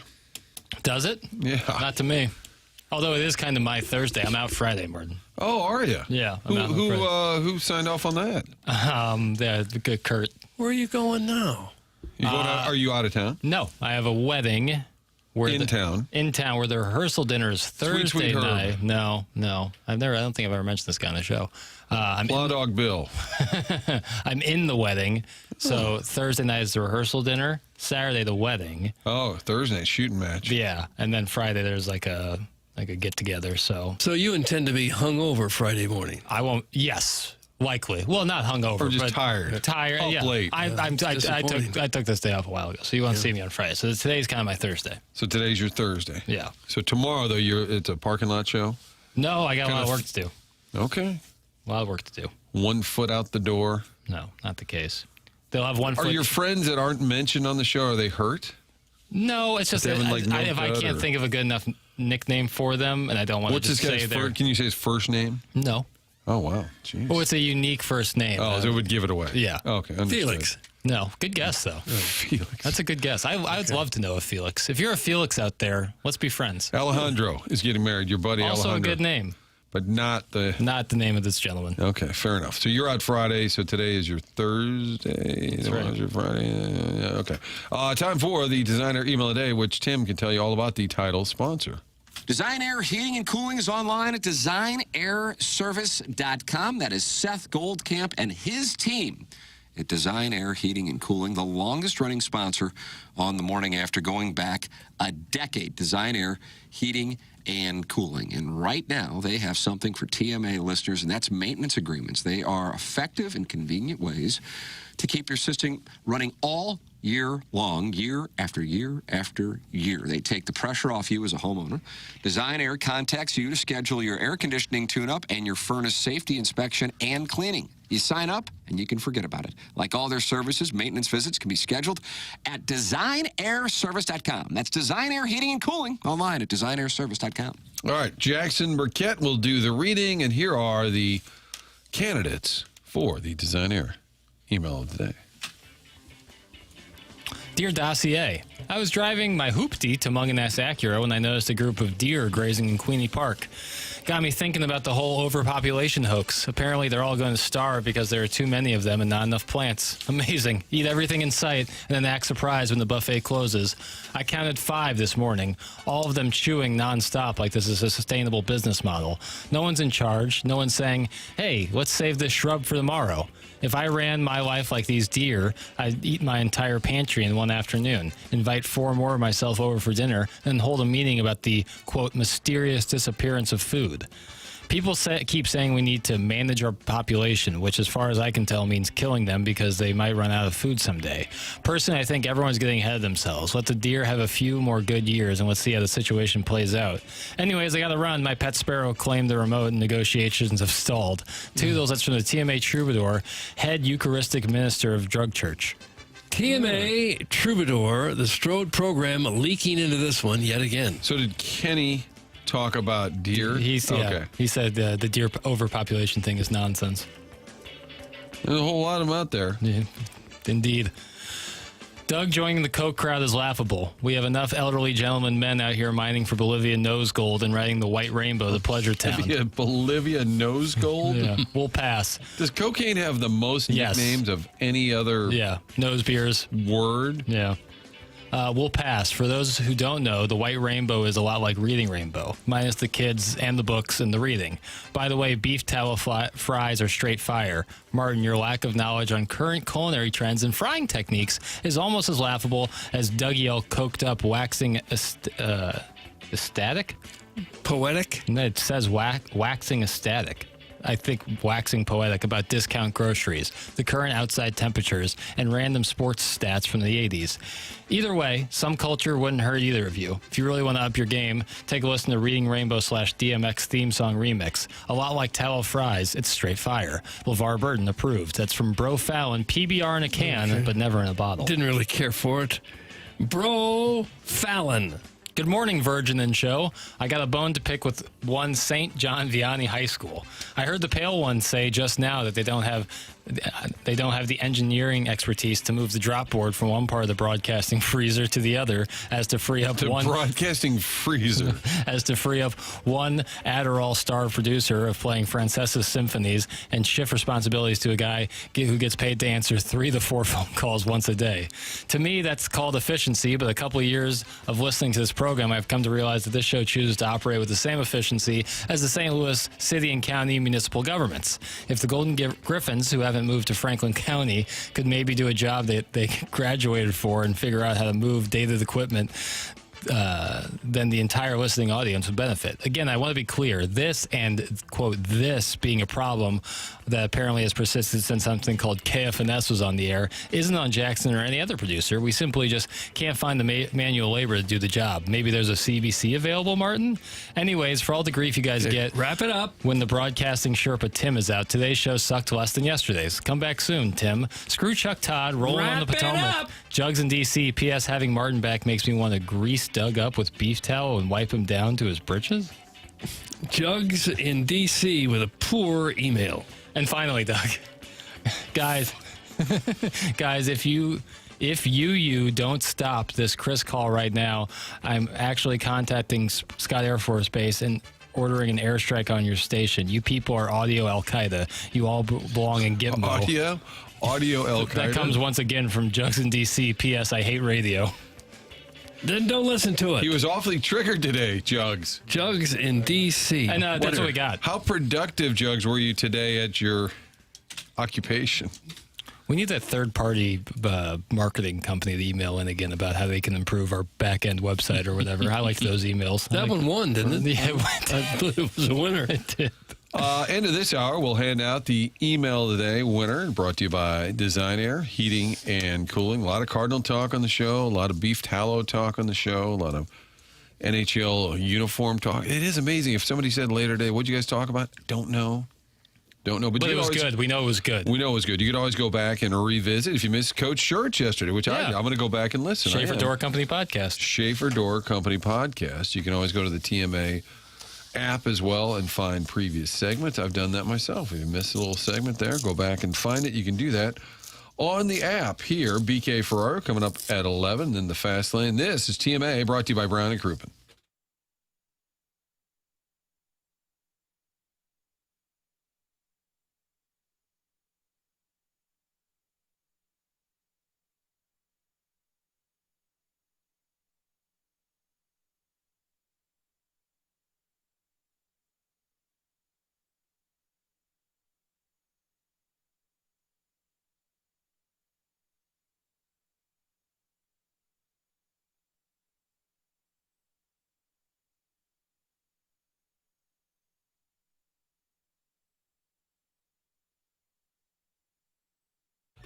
AutoLoanPro.com. That's the website to go to if you're in the market for a new vehicle and you're not sure what you can get approved for. This is what they do. They will help you get a new vehicle, and they'll do it with little to no money down. Got to make sure you get the best rate possible as well. They work with 50 different lenders to make sure you get the best financing. The only thing you need to know is to choose the pro. AutoLoanPro.com will do the financing, pick out the car, vehicles right there on the site.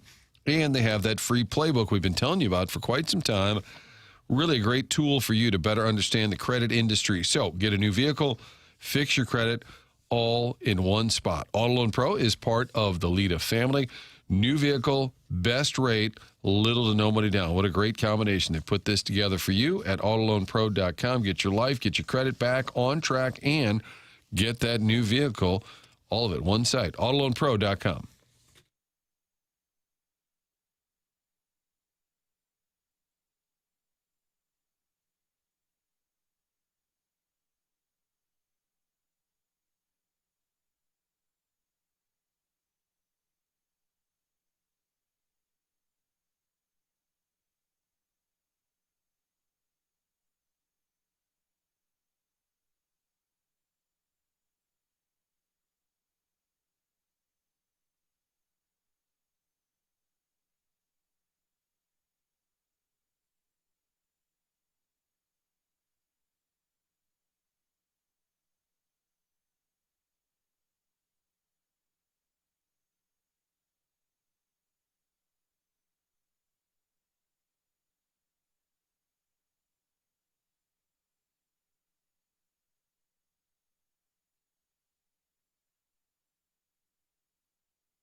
This is Jackson with a SportsCenter update. It's brought to you by Universal Windows Direct. Cardinals, Mets this evening, 6:10 p.m. first pitch. Andre Palante on the mound for the Cardinals. Austin Warren on the mound for the Metropolitans. That was their SportsCenter update brought to you by Universal Windows Direct. You'll be saying, I love my windows.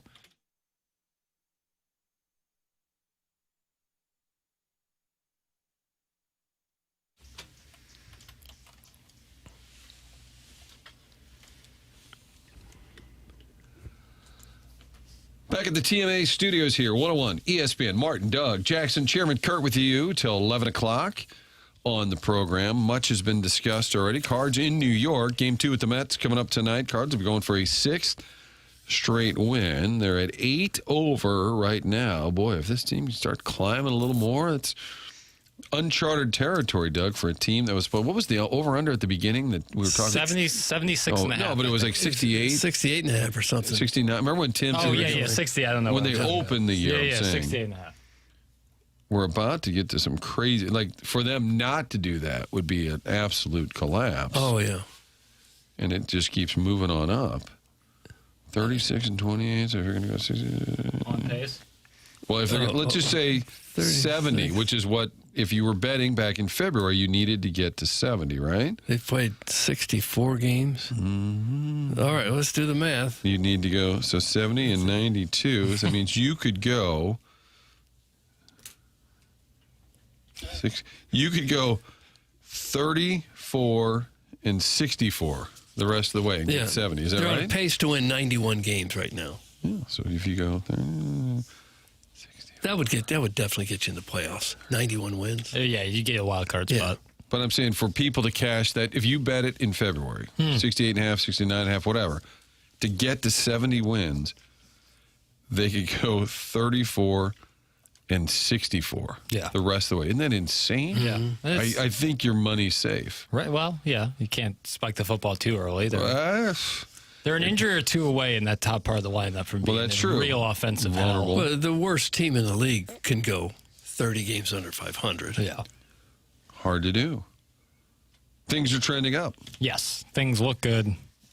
Fun, again, it's more so than anything. It's a fun team. There's none of like we've talked about ad nauseum, the Fetty starts or a Michaelis start where you're like, okay, well, same old. Not only does I have no confidence, bad and boring, and they're not going to be a part of the team in the next 2+ years, if not quicker than that. Same with spots in the lineup that aren't just being dedicated to a guy you're paying a bunch of money, even though they're not performing well.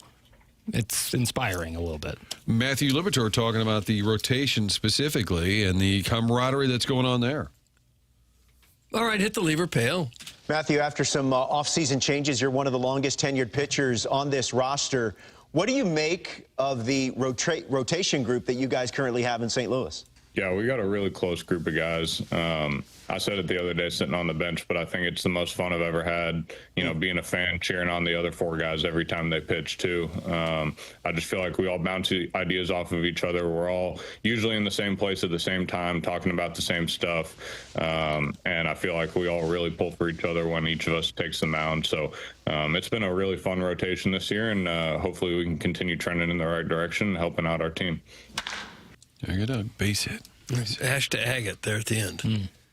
And they've tried to figure out how you don't disrupt the chemistry, like the Pajes thing. We kept hearing it. And every time McGreevy's on, Pajes is playing golf. Like, they're all pretty tight, the rotation. Right. Those guys all pretty tight with Pajes. So what's the solution? Okay, he doesn't have to catch every day. Or we're not demoting him because maybe that would be a little disruptive, although it's the big leagues. These things happen. But they figured it out. Instead of just saying, we're stuck, what are you going to do? Yeah. And that was the malaise that I think people were kind of frustrated with for a number of years. I think that the big picture key to their success has been their health. Yeah. The starting pitchers haven't missed a start yet. The key players offensively, Weatherholt missed a couple of days and Nootbaar was out, but they were okay without him. But Walker and Herrera and Wynn and Burleson, these guys have all stayed healthy. They're playing almost every game. At most injuries outside of the Church stint, and then obviously Nootbaar to start the season has been like the middle infield, like Wynn and Weatherholt being out for like a game or two with like tightness, So knock on wood, all things have been pretty good injury-wise. That soundbite could be used for any group of players on any team ever. What else could he say? That's from the 3 and 4. But I do think there's something to, like... I think he's telling the truth. Everybody's having a good time when you're winning. And there's no defined veteran on the pitching staff, so it's kind of like pitching by committee, you know? Like, there's not the one guy who can be like, no, what I say goes. This is how we're doing this. This is how we're doing that. Like, May would be the only guy with that argument, but he doesn't strike me as having that kind of personality. We Too Low thinks that Liberatore sounds like Sling Blade. He's got a unique voice. He's got a real deep voice. Very deep. He's from Texas, correct? Is he a Texas guy? He's Arizona? Remember, he and Nolan Gorman best buds growing up. Right. Yeah, he does have a distinctive voice and quite tall, as most pitchers are. That was a good point. He is. He's tall as hell. You see him in person, you're like, damn. 6'4". Yeah, he feels taller. May also very tall. McGreevy tall. Guys, after the interview with Coach Schertz the other day, I am fired up for some college hoop rock. I'd love to see a mini show with Jackson and Martin breaking down in-depth Mizzou and Marquette game when that's played.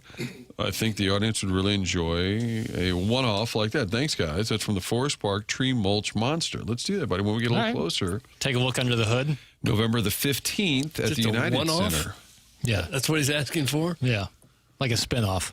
What if Mizzou Boy instead of Movie Boy? Just do it for one weekend. The boy universe. I think Dennis Gates in town today. So that game with SLU is Friday, November 6th at Energizer at Enterprise Center. Energizer Park. That would be kind of fun. I'd be into that. And then, boy, that UFL commissioner and the owner would be sideways, wouldn't he, since he can't get the Battlehawks games over there? That Duke-Michigan game is going to go down at where the Marlins play to skirt the rights. They're playing the game at Auto Depot. At the Marlins Park, Loan Depot? Loan Depot, thank you. Auto Loan Depot. Auto Loan Home Depot. There you go, buddy. All 3 Mizzou St. Louis U games are at the Enterprise Center. I believe that's the I'm case, kind of surprised that Missouri agreed to that. I don't know what Schertz said on the show, but I think the understanding was it's about the money they can make. Yeah. Whatever the guarantees are. That seems like a solid compromise. It's not at Chaffetz where it's clearly a little too small to handle the traffic you would want, and it's not in Columbia where you get a decisive advantage for Missouri. It's like, all right, there's going to be a ton of Mizzou fans there at Enterprise. But they've got SLU game, if you're talking Mizzou non-conference, the SLU game, it's only 9 days later, you're playing the Marquette game up in Chicago. I would think that Mizzou will be favored over Marquette. The Mizzou SLU at this point, it might be a little bit of a toss-up maybe. That'd be a good predictionary. Is it too early? Do you want to guess the spread on that? I'm going to say Mizzou's favored by a point or something. Okay, I'll say Mizzou's favored by 5.5. 5.5. Because of who they got coming in. Yeah, I mean, we're talking about a top 5 recruiting class in the country here. Not to mention Kansas's big man from last year, some other good transfers. Not to say that SLU's not, but SLU is a lot of guys returning, which is good, and that's a value that doesn't come across on Rivals.com or 24/7 Sports. You know, like there is value in guys having chemistry with each other already, but pure talent-wise, Missouri certainly has the advantage. By the way, the suggestion that you and I do a little show, which was not our idea, it was a listener, just previewing Marquette, Mizzou, that would be an awful show. What do you think that's from? Eric in the Central West End. Yes. Well, how long are you going to spend previewing this game? He's nothing if not consistent. I'd be more interested in breaking down after the fact. I prefer a reaction, not a prediction. That's where I'm at. Yeah. I think like a post game as opposed to a pregame. Yeah. Predictionary, Martin. Does Josh Schertz coach in all 3 of the Mizzou SLU games Now in that's the series? interesting. I would say no. I would say no. I would agree. I would say no. I mean, I had Dr. Chaffetz on Fox too, and he even said like, "Well, we know it's he said like it's inevitable." Dennis Gates is a tougher. That actually might be tougher because I'm pretty instantly on no on Schertz. I would say if I had to lean one way, I'd say yes on Gates. I think this is going to be a good year for Dennis Gates, and hopefully that leads to longevity with him. And by saying you don't think Schertz is going to be around, you think he's got one more year here, one more good year, and then he goes? I would set the number at 1.5. Well, that'd be pretty safe, I guess. Well, I would say if you had to bet over under 1.5 more years as SLU coach, I don't know where you'd go. Yeah, I think you'd be put to the test. Mizzou will destroy SLU. Duh. That's from the Mizzou Man. His handle is the Mizzou Man. Well, we've thought that in the past, and it hasn't always worked out that way. Well, they haven't played. Well, I mean, when Mizzou takes on a a lesser team, you Sure. think they're going to be a lesser team. Or when anybody does, Yeah. you think, well, this will be an easy run for them. But The Tigers sometimes it lead the isn't. all-time series 21-19. Since 1980, they've played 3 times. Yeah, right. Love the fact they're doing it. I think it's great. Hard rap. Gosh, the rapping here. Little God, view, I just had to- little that's peek good. behind I don't the even curtain. care anymore. You don't care. No. You've lost. I mean, it's like, all right, well, yeah, we'll just get off the air at 11:10. That's cool. I'm sure BK and Ferrari will be fired Now up you're about talking that. down to us. Yeah, no, I'm sure it'll be fine. This guy. Who the hell does this guy think he is? Power hungry. You're listening to The Morning After, presented by Jackson. It's the Jackson Burkett Show coming your way next.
I'm not picking on Papers because he's been picking on me, but That's right.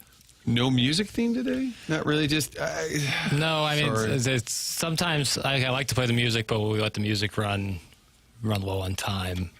But yes, I Just kind of mailing it in today? Or? I'm not mailing. No, far from it, actually. Okay. Very busy. A lot on your plate. Busier than a one-arm paper hanger. You know it, Doug. Mm-hmm. Then I won't mention people were complaining earlier about the podcast, but I'm sure between you and Chairman Kerr, Well, we're it's good. because we were going long. That's why. If they were Is that complaining right? it wasn't up, well, yeah, we have to finish. The segment has to finish. You have to finish the It's segment. not uploaded because we're still talking? Yeah. Now, if you go on YouTube, you can always just rewind and listen to anything that we've done to this point. And then also go back and watch after the fact, youtube.com/TMASTL. Because we've covered some very important topics. Yep. And if you missed it, you're not going to be prepared for your day. Yep. Martin, gun to your head. Who you like, Spurs or Knicks? Oh, my God. Spurs Gun or to my Knicks head. tonight? Jeez. Okay, Frank. What Spurs next?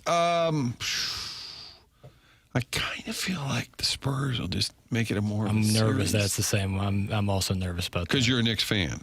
No, but You I want am them to rooting win. for the Knicks. I got a lot of family who loves the Knicks, and I would like to see them get the monkey off their back. But because you're not a passionate fan, wouldn't you rather see a lengthy series? Kind of Yes, selfishly? but ultimately, I really want to see the Knicks win this. I do. There's too many people I care about who would be have so much. Is your mom enjoyment. invested emotionally in this? No. No, but other. But my uncle, family. her brother, is very emotionally invested in this, and I'd love to see him. Because I know if I was a kid who grew up in the 70s in New York, and I've watched the Knicks my entire life and never seen a championship, this would be like the end-all, be-all. This is a pretty good drought for a major brand. For the biggest... We talk like Maple Leafs going way back. One of the 5 biggest brands in American sports to not have a championship. And New York Knicks, you think? One of the top 5? biggest brands in American sports? That might be too high. Okay, let's Top 10, play it out. Oh, Yankees, Sure. Dallas Cowboys. Yep. Lakers. Dodgers. Yep. And then who you putting 5th? Okay, so we got to 4. Favorite, you're sweating. Who are you no, putting you're 5th? sweating Who this, are you aren't you? putting 5th? Hold on. What did we say? We said Yankees, Dodgers. Dallas Cowboys. You gave me Lakers. I could hear an argument for Celtics or Knicks in that 5 I was going to spots. say, what about the How about Celtics? Chicago Cubs? Especially all the Hell, wing. what are we talking about, Chicago Cubs? Over the New York Knicks? Yeah. Okay. Over the New York Knicks. Okay. I'd say Celtics over Knicks. Okay. But you may. Let's okay. Biggest. looking at What was market What was the expansion. category? Brands. So, but yeah, I would say they're one of the 5 biggest brands in American sports. I would imagine the 5 biggest brands are probably all NFL teams. Well, if we're you're talking pure about value, money. You're right. That's the thing. Is how are we quantifying? Well, Chicago Cubs. The Knicks are 6th on the most valuable franchise list. You're not going to like who's 3. Rammies. Yeah, But that's value. That's a stadium. that's value. The Knicks are that high in the most valuable franchise? Yep, $9.75 billion. It goes Cowboys, Golden State Warriors are the 2nd most valuable franchise. But- Los Angeles Rams, New York Giants, Los Angeles Lakers, New York Knicks 6. I would have never guessed Golden State Warriors. Is the Patriots brand big because of all the winning they've done? They are 7th. For reference, the Chicago Cubs, which were just claimed to be a bigger brand, are not in the top 50. He's talking down. Not in the top He's talking- 50? Cut it out. Not in the top 50. Whose rankings are these? This is just the most valuable sports franchises. There's no rankings. It's just Based on by who? Forbes. See, that's a Shishawali outfit. Right. The Cubs are not one of the top 50 brands Suggested. in What about the American Green Bay sports. Packers? Green Bay Packers. What's Again, in- I don't want to but go again- purely off valuation. I Right, don't think that's what I'm I don't saying. think that's the only metric you should be using. But if that's one of the metrics we're using, then I think the Knicks being at 6 is important. I don't know. Because would you consider the Los Angeles Rams one of the 5 biggest brands in American sports? No. I found something that takes into consideration historic dynasties, global merchandise sales, and cultural presence. Mm-hmm. Okay, now we're liking. I like that. I like this. Cowboys at 1. Yeah. Yankees at 2. Yeah. Lakers 3. Patriots 4. Chicago Bulls 5. Okay, well, the merchandise, yeah, I can see that being. Where did they have the Knicks in the top 10? Or is it only giving the top 5? It only gives me the top 5. Okay, that's okay. All right. I'd say Bulls no more. I can't. Yeah, I just... That's the Michael Jordan effect still. Right, yeah. But I like the description of that category. Yeah, it's a good conversation to have. But, okay, if not top 5, top 10, even though I still think... Well, I think you're in the ball. But I would put Celtics brand. Probably. Because all they're winning. Probably, yeah. But there aren't a lot to bump your Knicks, to your credit. When you said it, I thought it sounded a little silly.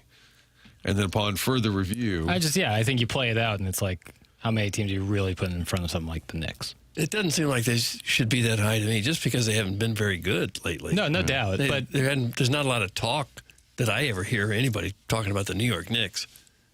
I disagree vehemently with that. The Knicks are such a big conversation piece. When you're talking about... it depends on who you're around and what you're watching. No doubt. East Coast values, Doug. We've got East Coast values right over there. What have they done lately that makes the whole country talk about them? Lately? Not this year. Okay. But before this year. It's always about like what the Knicks are doing. And they made a couple playoff runs in the last couple of years with this same core. When Carmelo went there, huge deal. The whole Jeremy Lin thing, that wouldn't have happened if it was going. Insanity. If that was going on in Charlotte. No, it's not going on like that at all. So I don't know. That's where I would say that they are one of the top. But no matter, and these teams could be terrible for the next 20 years. Yankees, Dodgers, Lakers, Cowboys will always be the brands. Yes, for sure. I'm not arguing with anybody. I'm saying maybe the that teams top, we mentioned in front of them, no doubt. Maybe that top 4 never moves in some category. Yankees, Dodgers, Lakers, Cowboys. And then we can argue about the rest. Right. Jackson, I know it's subjective. Who's on the Mount Rushmore of Knicks all time? Patrick Ewing. Mm-hmm. Walt Frazier. Yeah, Clyde. Pride of Carbondale. SIU Carbondale. Isn't that crazy? You could go Bernard King or Earl Monroe. Willis Reed. I think if they are to win this championship, I think Jalen Brunson would have to be in that conversation. Carmelo not quite cracking it? Just because he didn't win. Yeah. But Carmelo, like, impact-wise, as big as... Like Ewing is probably like, and it's not fair because modern times your guys are going to become more impactful. Bill than Bradley, not quite in the Mount Why do you hate Bill Bradley? I don't. He was sidelined the other night, wasn't he? Crystal City's own. Sure. Starks on the outside looking in. Starks would be on the outside looking in, probably. Yeah. I think you'd have Ewing. What about Charles Oakley for wanting to fight the owner? Yeah, Ewing and Frazier are no doubters. I think you can make an argument for either Earl Monroe or Bernard King, but then I think if they win this time around, Brunson's got to be on there. He's from New Jersey. You know. Is there a Mizzou guy on there? Jordan Clarkson, absolutely. Probably, if like just going off accolades and time spent in the league and points scored, probably the best NBA player to come out of Mizzou in the 21st century. Probably. Michael Porter Jr. is going to give him a run for his money probably by the end of it. But Clarkson, you look at his numbers, he scored a lot of points in the NBA. So there's that. All right. Okay.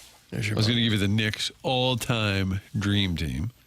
Is Bleacher Report still a thing? Yeah, sure. Is it? Yeah. Talk amongst yourselves. Dave DeBusschere didn't get any love. No. Where'd it go here? Let's see. Earl Monroe. Yeah. Walt Frazier. Yeah. This is a confusing list. Sorry. Started this. Bernard King. Yeah. Yeah, he'd have to be on Carmelo Anthony. Patrick Ewing.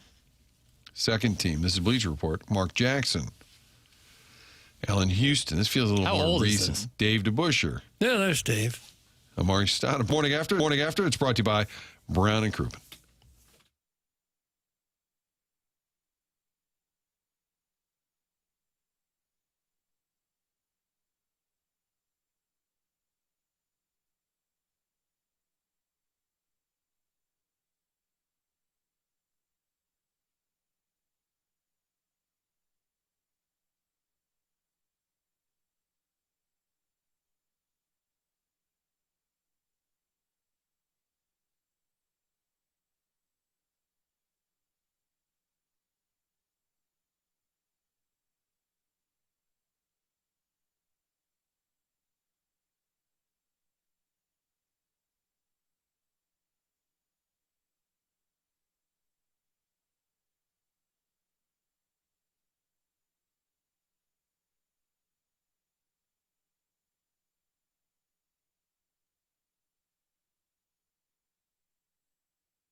The funniest thing is the text that I saw was, "It's a Ween Wednesday. Stick to the program."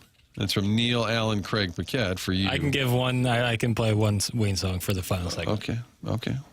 Boy, talking about a deep tease. Get the Coastal Elite and his trust fund out of here. STL doesn't want you, Jackson.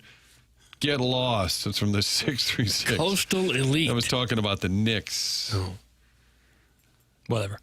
Green Bay Packers, definitely bigger than the Knicks, from Ray King. All right, Cards met. Ali Marmol also, for the first time since they left town Sunday, had the sweep over the Reds. And then news broke, and then they had the off day, that Victor Scott was sent down. It's funny, we were in the locker room, and Frank and I, we interviewed Vic Scott, like talking about the team and him being able to contribute, just getting the bunt down, whatever it takes, being a part of the team. And then did not get on the bus to go with the team to New York. They were activating Nathan Church, so Victor Scott sent down to Memphis with his struggling bat. This is Ali Marmol on the Gas House Gang KMOX. That was a tough conversation, man, with Vic. It really was. This is a guy that's, I don't have to tell you guys, he's a hard worker.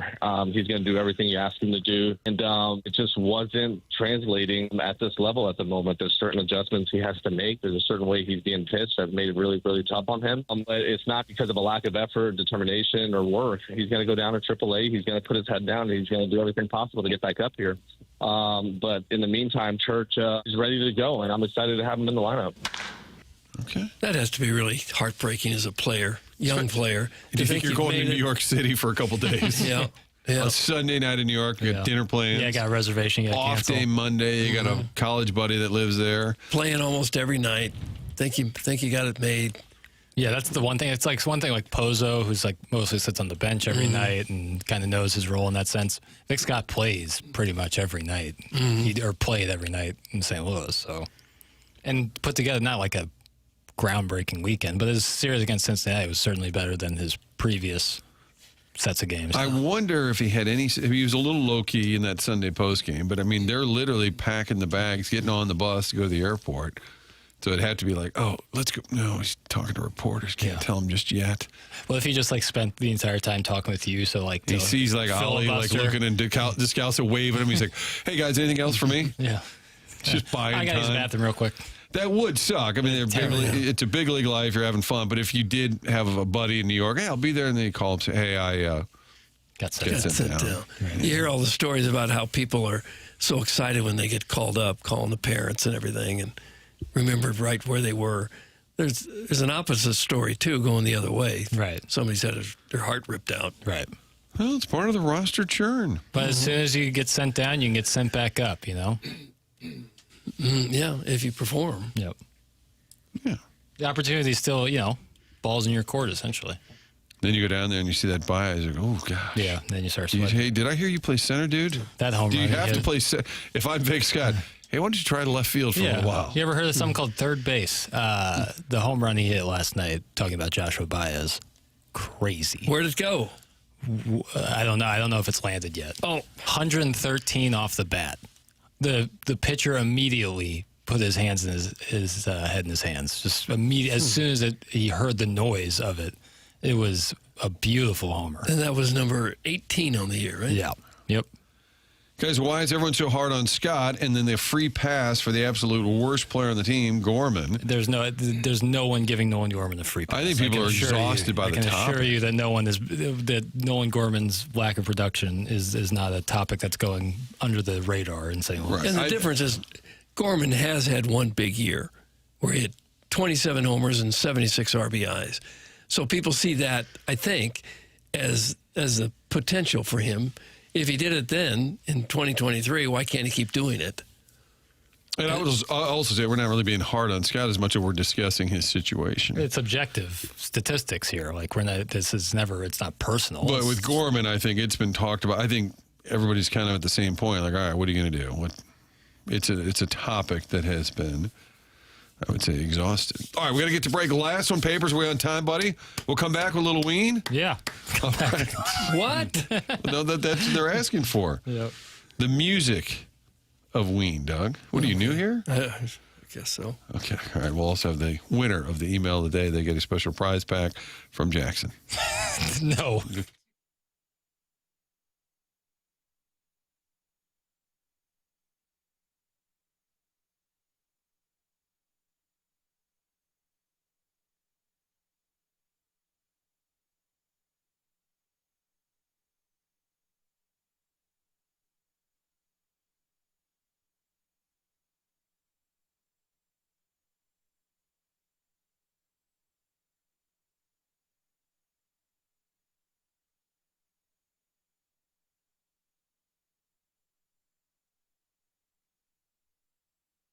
Right now, new FanDuel customers can hit the court with $350 in bonus bets guaranteed after betting $5 for 7 straight days. FanDuel is the best place to bet all your favorite players during the NBA Finals. Play your game any way you want, and best of all, with FanDuel, you get paid instantly when you win. Head to FanDuel.com/local to get $350 in bonus bets guaranteed after betting $5 for 7 days. FanDuel is an official partner of the NBA. Martin Kilcoyne has a play for you this evening. Game 4 at the Garden tonight. Knicks and Spurs. The over-under 216 and a half. I'm going to go under in this one. We're going sharp play. We're going to get the D, tighten things up a little bit. It's a big game here. Big game. I'll go under Knicks and Spurs. You got to be 21 and present in Missouri. First online real money wager.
This is Jackson with the Sports Center update brought to you by Universal Windows Direct. Cardinals, Mets tonight, 6:10 p.m. Andre Palante on the mound for the Redbirds. That was another Sports Center update brought to you by Universal Windows Direct. You'll be saying, I love my windows.